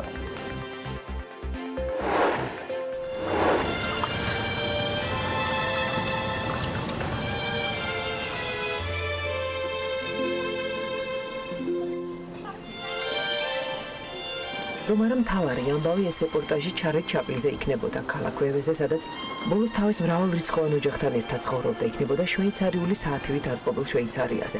აქ მცხოვრებ ადამიანებზე მათი ღირებულებებით იშრომე, ის სიამოვნე იცხოვრე საკუთარი და არასხვისი ცხოვრებით, სადაც თანასწორობათა ნამდვილად თავისუფლად სუნთქავენ მართლაც სუფთა ჰაერს. იქაურს ციბერეზე, რომელიც კი არ მოსწონთ, მაგრამ არ ეშინიათ. როგორ ინარჩუნებენ ტრადიციებს და ვითარდებიან და ამ დროს არავინ არ თმევ შვეიცარლობას. ამასაც ვიტყვით, მაგრამ მთავარი თემა მაინც სხვა. საქართველოს დროშა აქ შემთხვევით არ ფრიალებს. შვეიცარიაში ახლა მევენახეთა ფესტივალი მიმდინარეობს. აქ მხოლოდ ადგილობრივი ღვინოა და ერთი გამონაკლისი, ქართული ღვინო რუისპირის ბიოდინამიური მეურნეობიდან. მევენახეთა ფესტივალი პირველად 1791 წელს ჩატარდა და მას შემდეგ საუკუნეში 4-ჯერ, მხოლოდ 25 წელიწადში ერთხელ იმართება. დღესასწაული არა მეღვინეების და დიდი კომპანიებისთვის, არამედ იმ ხალხისთვის არის, ვინც ვენახში მუშაობს, წამლავს, ყრიტავს, ცელავს, კრეებს, ვასულის. სპეციალურად აშენდა 20,000 მაყურებელზე გათვლილი ამფითეატრი. 5,000 მოხალისე მონაწილეობდა შოუში და 1 წლის განმავლობაში ემზადებოდნენ. 60 წლის ელიზაბეტიც მოხალისეა. წელს მადმუაზელის როლში ვარ. მე რა რომ ფეხი მტკივა, მაინც ბედნიერი და ამაყი ვარ. ახლაც მეტირება. ეს ფორმებიც ჩვენი თანხით არის შეკერილი, მაგრამ ამას არ აქვს მნიშვნელობა. წარმოიდგინეთ თქვენთან სახლში რომ მოდიან სტუმრები. აი ასე ვარ ახლა. ჩემს ქვეყანაში ვარ მასპინძელი და შესაბამისადაც უნდა გამოვიყურებოდე. ფესტივალი 100 მილიონი ფრანკი დაჯდა და ჩვენებურად რომ თქვათ, ერთი თეთრიც არ დახარჯულა სახელმწიფო ბიუჯეტიდან. მთლიანად მევენახეთა საძმომ და სპონსორებმა დააფინანსეს. ამ სამი კვირის განმავლობაში ვევეში მილიონზე მეტ ტურისტს ელოდებიან. იმას კი ბოლოს დათვლია, რამდენი ლიტრი ღვინო შეისვა და რამდენი გაიყიდა. ანდრის ფარდეი შვეიცარიელი ჯარისკაცის ფორმით უკვე მესამე ესწრება ფესტივალს. პირველად მამასთან ერთად იყო. მაშინ მამა იყო მუსიკოსთა მეთაური. ახლა ის შვილთან ერთად მონაწილეობს. ამიტომაც ამბობს, რომ ეს თაობების ფესტივალია. იცით, პირველად 12 წლის ამ მივიღე ფესტივალში მონაწილეობა. მთელი შვებულება აქ გავატარე და ფულიც დავხარჯე. თუმცა ამას გულით და სიყვარულით ვაკეთებ. ეს ყველაფერი ისტორიას და ტრადიციებს ეფუძნება. ეს ფესტივალი დღესასწაულია, პატივს მივაგებთ კულტურას, ღვინოს, ბუნებას. როგორც აქაურები ამბობენ, 200 წლის განმავლობაში ფესტივალზე შეიცვალა ყველაფერი და არ შეცვლილა არაფერი. უცვლელი არის, რომ მთავარი ისევ არა მევენახე, მეღვინი ან საუკეთესო ღვინის მწარმოებლის გამოვლენა, არამედ ის ადამიანები, ვინც ვენახში შრომობენ, გასწრულია. მათ აჯილდოებენ, შრომას უფასებენ და მადლობას ეუბნებიან. როგორც მევენახეთა საძმოს წერმა ფრანსუა კარდინომ დაადგა საუკეთესოს თავზე ოქროს გვირგვინი. ჩვენ მოვახერხეთ და პარადიგმა შევუცვალეთ ფესტივალს. ვენახში მომუშავე ხალხს ვეუბნებით მადლობას და იმას თუ როგორ კარგ და მნიშვნელოვან საქმეს აკეთებენ. მე-12-ით ჩატარდა ფესტივალი და არ იცვლება ერთადერთი რამ. პატივისცემა მომუშავე ხალხისადმი. ამასთანავე პატივს მივაგებთ მეღვინეს და თავად ღვინოს. ყველაზე რთული ამ ხალხის გამოვლენაა. მნიშვნელოვანია როგორ უვლის და ექცევა ვენახს. წარმოგიდგენიათ ამისთვის თქვენ რომ ოქროს გვირგვინი დაგადგათ თავზე რა რეაქცია გექნებოდათ. ჩვენთვის ის იზნელი წარმოსადგენი იყო ქუჩაში სამი კვირა დილიდან დილამდე შეზარხოშებული ხალხი დადიოდეს, მღეროდეს, უკრავდეს, არავინ ჩხუბობდეს და არავინ წუხდებოდეს. გესმით ხო ხვალ, მოდი გავაგებთ ახლა საიდან ისმის ეს ხმა. შვეიცარიაში ხა გაგანია ფესტივალია, ასე ვთქვათ. ესე გამოვიდა რომ ღვინის სამშობლო ჩვენ ვართ, მაგრამ შვეიცარია უკვე 200 წელია ღვინის ფესტივალს აღნიშნავს. აი ნახეთ რა ხდება ქუჩაში. ასე იქნება მთელი ღამის განმავლობაში, დღეს, ხვალზე, და ამიტომაც ჩვენმა ძალიან გულისხმიერმა დიასახლისმა აი ეს დაგვიტოვა და გაგვაფრთხილა, რომ ქუჩაში ნაბახუსები ხალხი იქნება, პრაქტიკულად ვერ დაიძინებ და გამოდის, რომ აი ამ დღეებში, ანუ დღეს, ხვალზე, გმაზე და ამის შემდეგ კიდევ მე, ედო და ელენე, აი ესე კურსში ამბებით დავიძინებთ. დამრიც როგორ მოხდა აქ რუისპირის ხიხვი, ან საფერავი, ქისი და რქაწითელი. ეს ერთდროულად გიორგი ალადაშვილის და მისი ღვინის თავგადასავალიცაა, რომელიც მაშინ დაიწყო, როცა იმის ძიება დაიწყო, რისი სახელიც არ იცოდა.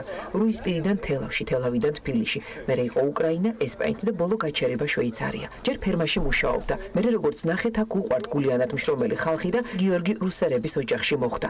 ვენახში მუშაობასთან ერთად მევენახეობის სწავლაც დაიწყო. დღეს ის უკვე ამ ოჯახის მეოთხე შვილია. 8 წლის შემდეგ ისევ ამ ხალხის დახმარებით კახეთში დაბრუნებულმა ზუსტად ისეთი ვენახი გააშენა, როგორიც შვეიცარიაში და ღვინოც აქ შემოიტანა. ცოტათი დავიწყეთ ძალიან. თავიდან რაღაც რამდენი იყო 600, ერთი პალეტი წამოვიდეთ 600 ბოთლი და დღეს ფაქტობრივად სუმთელი აქ მოდის 70% წარმოების რა. ანუ წარმოება თუ ვიტყვით რომ არის სადაც 5-დან 7-მდე ან 3-დან 5-მდე წელიწადს გააჩნია ბოთლის წარმოება, აქედან ამის 70-80% უნდა ავიღოთ. ფესტივალისთვის გაჩნდა იდეა ქართული კუთხე მოწყობილიყო, მაგრამ ეს უცხოელისათვის შვეიცარიული გადასახედები წარმოუდგენელი იყო. ამიტომ მოიფიქრეს და გიორგის მეგობრების კლუბი გააკეთეს.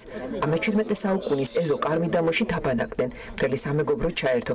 ფიზიკოსი ნიკოლა, ძველი შემზარეული პატრიკი, გიორგის ძმა, ბერკლის სტუდენტი დროებით მიმტანი გახდა. დღეში 20 სტუმარს ელოდებოდნენ, ჯავშანმა დღიურად კი 40-50 მიაღწია. წასვლას გვიანობამდე არ ფიქრობენ. ქართულმა ფანდურმა კი ფრანგულ-იტალიური რეპერტუარიც მოირგო. ფესტივალი ჯერ არ დამთავრებულა, მაგრამ უკვე დაილია და გაიყიდა 2000 ბოთლამდე ქართული ღვინო. კახური ქუდიც მოირგეს, ცეკვაც ცადეს და გემოში ზუსტად დაიჭირეს ჩვენი ქვეყნის ადგილმდებარეობა. შენი ქვეყნის ელჩი ხარ, ხო? ესე არ შეიძლება რაღაც ის ქნა რომ აი მე რაღაც ქართველი ვარ და ასმინე იმას გავაკეთებ. პირიქით კაცო, შენ ქართველი ხარ და შენი ქვეყანა შეაყვაროს, რაც ხარ იქ, ხო?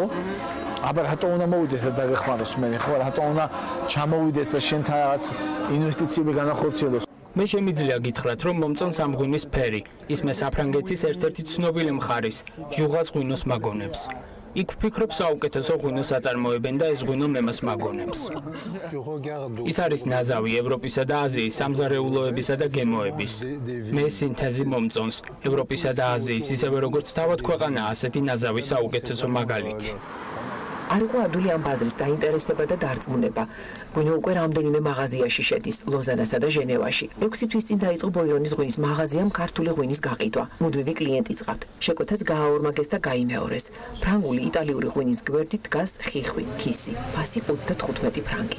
ჟენევის ისტორია იყო, როცა ძალიან რთულად იყო, იმიტომ რომ რაღაც ძალიან მაღალი ვარსკვლავების მქონე მაღაზია, ძალიან მარტო ძვირადღირებული ღვინოები და რთულად ძალიან ბევრი თხოვნით, რომ იქნებ მივიღოთ, იქნებ გავსინჯოთ, თქვენ რა იცით ესის და მოკლედ გავიარეთ დეგუსტაციები რაღაცის და მოთხარება კარგად წანდებოდეთ მეთქი და ესეთ განან, რასაც 8 თუ 12 კაცი იყო, არ მახსოვს უბრალოდ თავის ასისტენტები ანიმიანთან, კაიში რომ გავჩერდი მოუტრიალდი ესეთი ტაში და ბატონმა ბოირონმა ჩაატარა დეგუსტაცია. ჩვენ მანამდე არ ვიცოდით ასეთი გემოს ღვინოები. ეს სიურპრიზი იყო. 6 თვეა რაც ვყიდით ქართულ ღვინოს. ჩვენთან მოხდეს ღვინო გარკვეულ კრიტერიუმებს უნდა აკმაყოფილებდეს. კარგად უნდა იყოს დაბალანსებული, სწორად ნაწარმოები. არ არის მარტივი აქ შემოსვლა. მინდა ისიც გითხრათ, რომ ამ ღვინოს უკვე ჰყავს მომხმარებელი, რომელიც მუდმივად ითხოვს ქართულ ღვინოს. ამავე რომაელებმა შემოიტანეს ვაზი შვეიცარიაშიო. სენირამიდეს ბაღებივი დაკიდებული ვენახები იცის აქეთ. ამ ფერდობზე გიორგისაც უმუშავია. ზოგან ისეთი სივიწროა და ციცაბოა, გვერდულად უნდა გაიარო. რაჭის შემყურეს არ გიკვირს მთებზე ვენახები, მაგრამ ჩვენთან გლეხს საბოლოოდ სოციალური დახმარების ტოლფასი თანხარჩება და თვითღირებულება ღირებულებაზე მეტი გამოდის. ამიტომაც გახდა ვენახი ნავენახარი. აქ ამ ვენახებს იუნესკო იცავს, ვინმე აზრად რომ არ მოუვიდეს სასტუმროების, ვილების, სახლების აშენება, მაგრამ არანაირი კონტროლი არ ჭირდება იმ შეგნებას, რომ შხამქიმიკატებით არ შეწამლონ ვენახი, მხოლოდ ბალახეული, ბუნებრივი პრეპარატები და სპილენძი. ქართული ღვინით ადგილობრივი ტელევიზიაც დაინტერესდა. დორიანი შვეიცარული შალსეს შემდეგ ხიხსაც იწონებს. ქალბატონი მარტინი კი საქართველოს დროშას შემოყვა. თბილისში ნამყოფია და აღმოჩნდა, რომ ის მთავარი სიტყვაც ასწავლეს ქართველებმა ჭიქის აწევისას რომ უნდა თქვან. გაუმარჯოს. აი ღვინოს კი მშობლიურ ენაზე აფასებს და თარგმანიც არ ჭირდება. C'est très très bon. Vraiment.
სოფელ მუხურში მაღალი კლასის ევროპული სტილის 30 ნომრიანი სასტუმრო შენდება. სასტუმრო კომპანია მუხური რეზორტის მიერ ფინანსდება. სამუშაოებს კი თორის სტუდიო ასრულებს. ინვესტიციის ოდენობა 4 მილიონ ლარს აჭარბებს.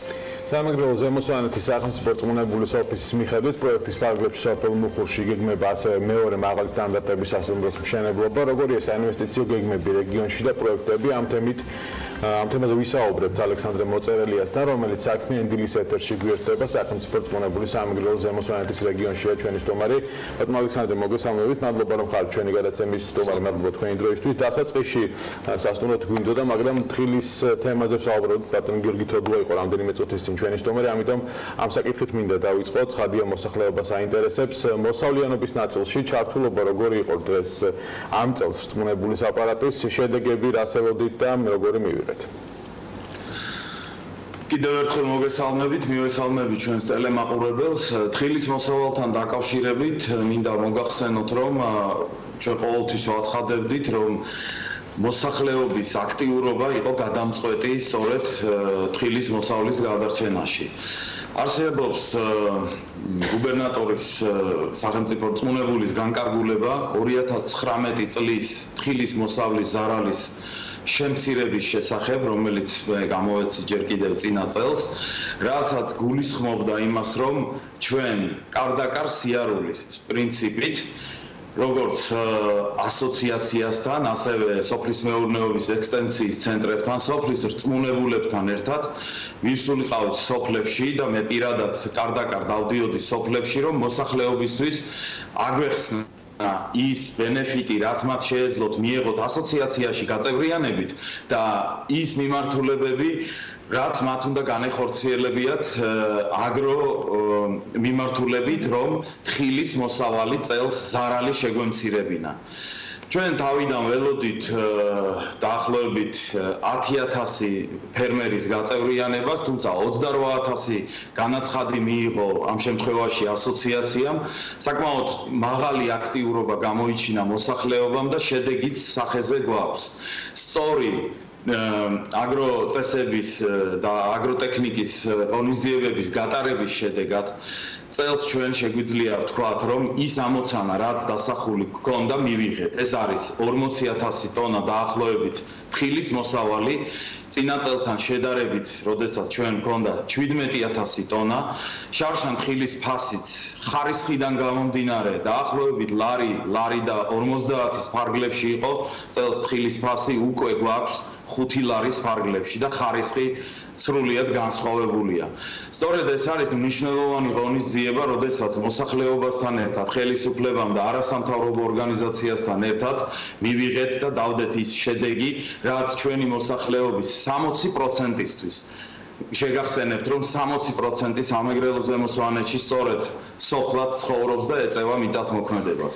ეს არის მნიშვნელოვანი, რომ ეკონომიკა. ბატონო ალექსანდრე, აქვე მინდა კითხოთ, რა დაგიჯდათ ადგილობრივ, თქვათ, ხელისუფლებას დახმარებით, თქვათ, საერთაშორისო ორგანიზაციებისა წლევანდელი პროგრამა, ამ გეგმის გაწერა და ამ პესტიციდების მიწოდება მოსახლეობისთვის, იმიტომ რომ ვიცი რომ იყო თანამონაწილეობაც, ხო, ამ მიმართულებით? მოგახსენებთ, აქ არის ორი სახის ღონისძიება. ერთი არის, რომელსაც სახელმწიფო ატარებს და ამერიკელები გვეხმარებიან USAID, აგრეთვე ჩინელებიც დაგვეხმარნენ. ამერიკელებმა დიდი წვლილი შეიტანეს, როგორც ფინანსურად, ასევე ორგანიზაციულად.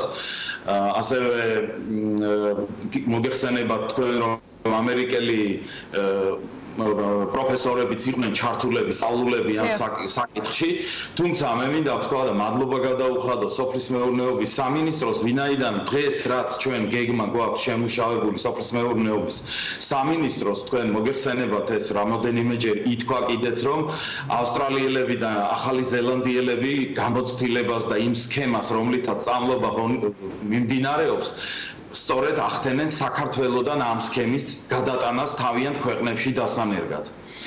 მაგრამ მარტო სახელმწიფო ამას ვერ მოერევა, ვინაიდან ჩვენ გვაქვს ორი პრობლემა გქონდა. ეს იყო როგორც ფაროსანა, ასევე სოკოვანი დაავადებები და კერძო ნაკვეთებში სახელმწიფოს არ აქვს საშუალება, რომ შევიდეს ყველა კერძო ნაკვეთში და ჩაატაროს სწავლობის ღონისძიება. ამდენად მოსახლეობის მიერ გადადგმულმა ნაბიჯმა და ის, რაც ჩვენ ერთად მოსახლეობასთან წელს მოვახერხეთ, ასოციაციაში გაწევრიანებით, მოგეხსენებათ, გაწევრიანება უფასოა, ამავე დროს სახელმწიფო მოუმზადა ასოციაციას დაახლოებით 60 აგრონომი, რომლებიც თვეში ორჯერ უფასოდ მიდიან ჩვენს მოსახლეობასთან და უწევენ კონსულტაციას სრულიად უსასყიდლოდ, აგრეთვე ნიადაგის ანალიზი.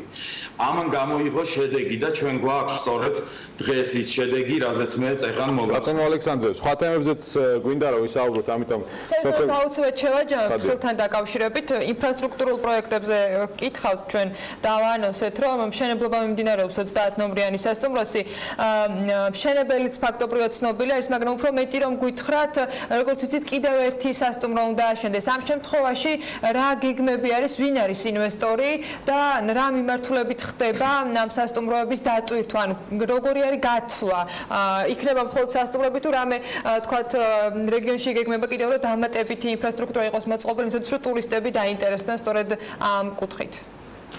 პირველ რიგში მინდა მოგახსენოთ, რომ სამეგრელო ძალიან მრავალფეროვანი არის ტურისტული ღირსშესანიშნაობების გამოირჩევა მრავალფეროვნებით. ამდენად დღეს ეს ლოკაციები, რომელიც საინტერესო არის და ღირსშესანიშნავი, არ არის განვითარებული და ჯეროვნად შეფასებული. დავიწყოთ მინდა დროშიც ჩავეტიო. პირველ რიგში მოდით მოგახსენებთ იმის შესახებ, თუ რამდენი ლოკაციები გვაქვს ჩვენ. ერთ-ერთი ასეთი ლოკაცია არის ზუგდიდიდან ძალიან ახლოს არის ტალენჯიხის რაიონი, მოგეხსენებათ.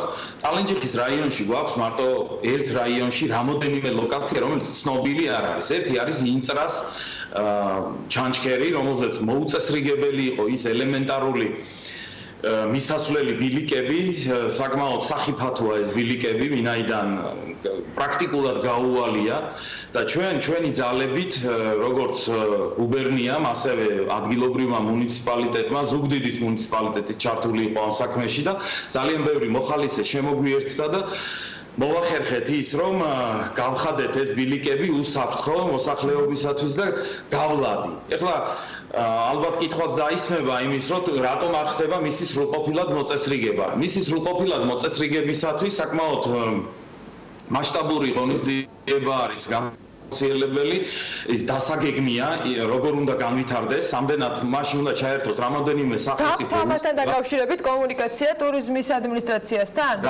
და კერძო სექტორთან, მათ შორის ადმინისტრაციასთან და ეკონომიკის სამინისტროსთანაც, ასევე გარემოს დაცვითი კუთხითაც გასატარებელი არის და გასათვალისწინებელი არის მთელი რიგი საკითხები. ამდენად ჩვენ ავიღეთ ორიენტირი ჩვენი ძალებით მინიმალური ინფრასტრუქტურის მოწყობა, რომელიც ჩვენ შეგვიძლია გავაკეთოთ ჩვენი შრომით. ჩვენ გეგმათ ასევე სხვა სოფლებში, ეს არის ისე ტალენჯიხის რაიონი და დავიწყეთ უბრალოდ, რომ ჩვენ გადავალთ ასევე სხვა მუნიციპალიტეტებში. მაშინ აქვე დობავარჩხილთან მისასვლელ გზაზე გითხავთ, რადგან ამ მიმართულებით დაიწყეთ საუბარი. გზის გაკეთება იყო დაგეგმილი ჩვენი ინფორმაციით, შესაძლოა ის გადაიფიქრეთ, გადავათ და აი რა პერიოდს უყურებს აი ეს გზა? ტობავარჩხილთან დაკავშირებით გადავადდა ამ გზის მშენებლობა, ვინაიდან როდისთვის ბატონო ალექსანდრე? მშენებლობა დაიწყო, ეხლა ხორციელდება ღესის მშენებლობა ჰიდროელექტროსადგურის, ამდენად იქ მოუწევს მძიმეწონიან მანქანებს გადაადგილება და ამ ეტაპზე მუნიციპალური განვითარების ფონდამ მიზან შეუწონლად ჩათვალა ამ გზის მშენებლობა, ვინაიდან ეს მშენებლობა გამოიწვევს მის დაზიანებას. ამდენად ჩვენ ახლა ვიხილავთ რომელ ჰესი არის ბატონო ალექსანდრე, ბოდიში რომ გაწყვეტინებთ, მაგრამ მინდა რომ მეტი ინფორმაცია მოგვაწოდოთ, რომელი ჰესისთვის არის ეს გზა საჭირო? მუხურის ზემოთ, მუხურის ხეობის ზემოთ, მდინარე ხობის წყალზე დაგეგმილი არის ამ ჰესის მშენებლობა. ამდენად დღეს ამ ლუგელას ხეობაში, ეს ლუგელას ხეობა ქვია ამ ხეობას, ამ ჰიდროელექტროსადგურის მშენებლობასთან დაკავშირებით დროებით ეს მშენებლობა ანუ გადაფიქრებული არ არის, უბრალოდ გადავადებულია, როგორც ვიცით. არის გადაფიქრებული. ამდენად ეს გზა აუცილებლად აშენდება და ჩვენ სწორედ რამოდენიმე ლოკაციები, რომლებიც არსებობს ამ ტობავარჩხილის გარშემო, ეს არის სოფელი მუჟავა მინდა აღნიშნო, რომელიც არის საოკუპაციო ხაზთან უშუალო მიმდებარე სოფელი, სადაც ჩვენ გზის მშენებლობა უკვე დავიწყეთ და პირველი ეტაპი გზის მშენებლობის დამთავრებულია. არის ძალიან ლამაზი კანიონი, რომელთან მისასვლელ გზასაც ჩვენ ისევ ჩვენი ძალებით მოვაწესრიგებთ. ეს მიმდინარეობს ეს ღონისძიება აგრეთვე შეგახსენებთ, რომ შექმნილი არის ინტერმუნიციპალური ტურისტული განვითარების ხელშემწყობი ორგანიზაცია DMOT იწოდება, დანიშნულების ადგილის ორგანიზაცია. ესეც მონაწილეობს ამ საკითხში, ამ საქმეში.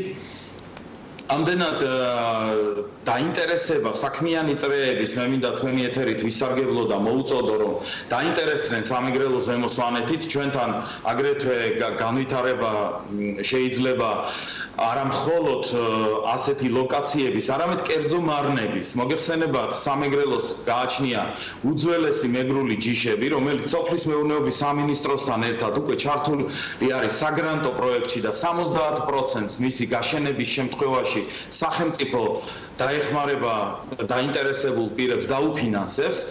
ეს არის უძველესი მეგრული ჯიშები, რომლის საფუძველზე ჩვენ შეგვიძლია განვითარება. ეს საგრანტო პროექტი ახლა მიმდინარეობს, ბატონო ალექსანდრე. ბატონო, ეს უკვე არსებობს, ეს შეტანილი არის და ნებისმიერ მსურველს. იყო გამოხმაურება, როგორც ვიცი, რამდენიმე თვეა რაც უკვე წინადადებს იღებთ და იყო რაიმე გამოხმაურება ადგილობრივების მხრიდან? ვერ გავიგე უკაცრავად. იყო თუ არა გამოხმაურება უკვე, იმიტომ რომ ეს ადრეც ცნობილი იყო, რომ ამ მიმართულებით იქნებოდა თანადაფინანსება სახელმწიფოს მხრიდან და თუ არის აქტიურობა მოსახლეობის მხრიდან ამ საგრანტო კონკურსზე? მოსახლეობის მხრიდან ახლა დაიწყო უკვე აქტიურობა, არის რამოდენიმე განაცხადი, ერთი არის ისევ წალენჯიხის რაიონში, გამოირჩევა აქტიურობით მარტვილის რაიონი. ჩვენ ასევე ვანთავსებთ უახლოეს მომავალში თითოეულ სოფელში იმ ინფორმაციას თუ რა საგრანტო პროექტებით შეუძლიათ ისარგებლონ. ეს არის როგორც მევენახეობის მხრივ, ეს არის ასევე კენკროვნების მიმართულებით, როდესაც 9 ჰექტრამდე ტერიტორიას მთლიანად 100%-ით აფინანსებს სახელმწიფო. ესეც ძალიან მნიშვნელოვნად ხელს შეუწყობს ჩვენი მოსახლეობის გაძლიერებას. ბატონო ალექსანდრე, როცა ტურისტულ პოტენციალზე საუბრობთ, ენჯუჰესის პროექტი მინდა რომ დიახ ინფორმაცია მივიღოთ, იქ ძალიან მასშტაბური ტურისტული ცენტრის, ასე ვთქვათ, მოწყობაზეა გაკეთებული განაცხადი. რა ხდება ამ ეტაპზე, რა ეტაპზეა პროექტი? იყო საუბარი რომ გამოცხადდებოდა ტენდერი და იქნებოდა შერჩევა. ბოლო ინფორმაციის მოწოდება რა შეგიძლიათ? ენგურგესთან დაკავშირებით ესტონური კომპანია კოკო არქიტექტმა უკვე დაასრულა პროექტზე მუშაობა. ეს პროექტი გადის ამჟამად ექსპერტიზას. ექსპერტიზის ტექნიკურ-ეკონომიკური დასაბუთება მზად არის. ბატონო, დასაბუთება მზად არის, უკვე ტექნიკურ-ეკონომიკური ამაზე მუშაობდა, ხო? ექსპერტიზის დამთავრების შემდეგ წარუდგენს მთავრობა და მთავრობა უკვე კულტურული მემკვიდრეობის სააგენტოსთან ერთად გადაწყვეტს ამ პროექტის განხორციელების საკითხს. ბატონო, ამ პროცესში თქვა ტურისტული სოფლის მეურნეობის მიმართულებით განვითარების გარდა, იგივე ჰესების ნაწილში რამდენად აქტიურად არის ჩართული თქვენი აპარატი მოსახლეობასთან კომუნიკაციის პროცესში. თქვენ შეგიძლიათ პრინციპში ახლაც მიმართოთ მოსახლეობას, რამდენად მნიშვნელოვანია ჰესები, იგივე სვანეთში მაგალითად, როდესაც არის გარკვეული პროტესტი, იქ მიმდინარეობს ერთ-ერთი ჰესის მშენებლობა, მაგალითად ნესკრა ჰესის, რომლის საჭიროებას ალბათ ყველა ხედავს, ხო? ჩართული ხართ თუ არა მოსახლეობასთან კომუნიკაციის ნაწილში, როცა კერძო კომპანია იწყებს ამ თუ იმ პროექტზე მუშაობას? რა თქმა უნდა, ჩართული ვართ ამ პროცესში. ჰიდროელექტროსადგურების მშენებლობა მნიშვნელოვანი არის ჩვენი ქვეყნისათვის, თქვენც აღნიშნეთ. თუმცა, რა თქმა უნდა, გასათვალისწინებელია მისი გარემოზე ზემოქმედების საკითხები. აზრთა სხვადასხვაობა ყოველთვის იქნება ამ საკითხზე. ჩვენ არ გვაქვს იმის ილუზია, რომ ყველა ერთი აზრის იქნება ამ საკითხთან დაკავშირებით, თუმცა რა თქმა უნდა, როდესაც გაანალიზებული იქნება ყველა ეს პროექტი და ჩვენ შეფასებული გვექნება მისი ასე ვთქვათ, მოსახლეობისათვის სარგებლიანობა და მინიმალური ზემოქმედება გარემოზე ამ შემთხვევაში სახელმწიფო წყვეტს საკითხს და გასცემს სამშენებლო ნებართვას და იღებს პასუხისმგებლობას ამ პროექტის განხორციელებაზე. რაც შეეხება ნესკრას მშენებლობას, მოგეხსენებათ თქვენ ჩვენ ყავს კორეელი ინვესტორი და საკმაოდ დიდი დაინტერესება არის თვითონ კორეის სახელმწიფოს მხრიდან საქართველოს მიმართ. ჩვენთან გახდათ ეს ინვესტორი, ასევე კორეის სრულუფლებიანი ელჩი საქართველოში და ძალიან დიდი ინტერესი გამოხატეს რეგიონის მიმართ. აგრეთვე იაპონიის დაინტერესებაც საკმაოდ მაღალი არის ჩვენი რეგიონის მიმართ. უკვე გქონდა ჩვენ შეხვედრა მოლაპარაკება პირველად სამუშაოებზე გავაცანით რეგიონის მდგომარეობა, როგორც ინფრასტრუქტურული, ასევე ტურისტული, ასევე სოფლის მეურნეობის კუთხით. ველოდებით გამოხმაურებას დაახლოებით ოქტომბრის თვეში. ამ მიმართულებითაც მუშაობთ აქტიურად. და იმედია, რომ იქნება დადებითი შედეგები და რა თქმა უნდა თქვენთან ერთად მას აუცილებლად გავაცნობთ საქმიანი დილის მაყურებელს და ბიზნეს მედია საქართველოს მკითხველებს ჩვენი ვებგვერდის დახმარებით. ძალიან დიდი მადლობა. ერთი საკითხი, რომელიც უკავშირდება ზუგდიდს, მოგეხსენებათ, ქალაქ ზუგდიდში განხორციელდება მშენებლობა. 5 ვარსკვლავიანი ბრენდული სასტუმროსი, რომელსაც ახორციელებს კომპანია M კვადრატი, რომელმაც გაიმარჯვა აუქციონში. ეს აუქციონი გახდათ პირობითი აუქციონი.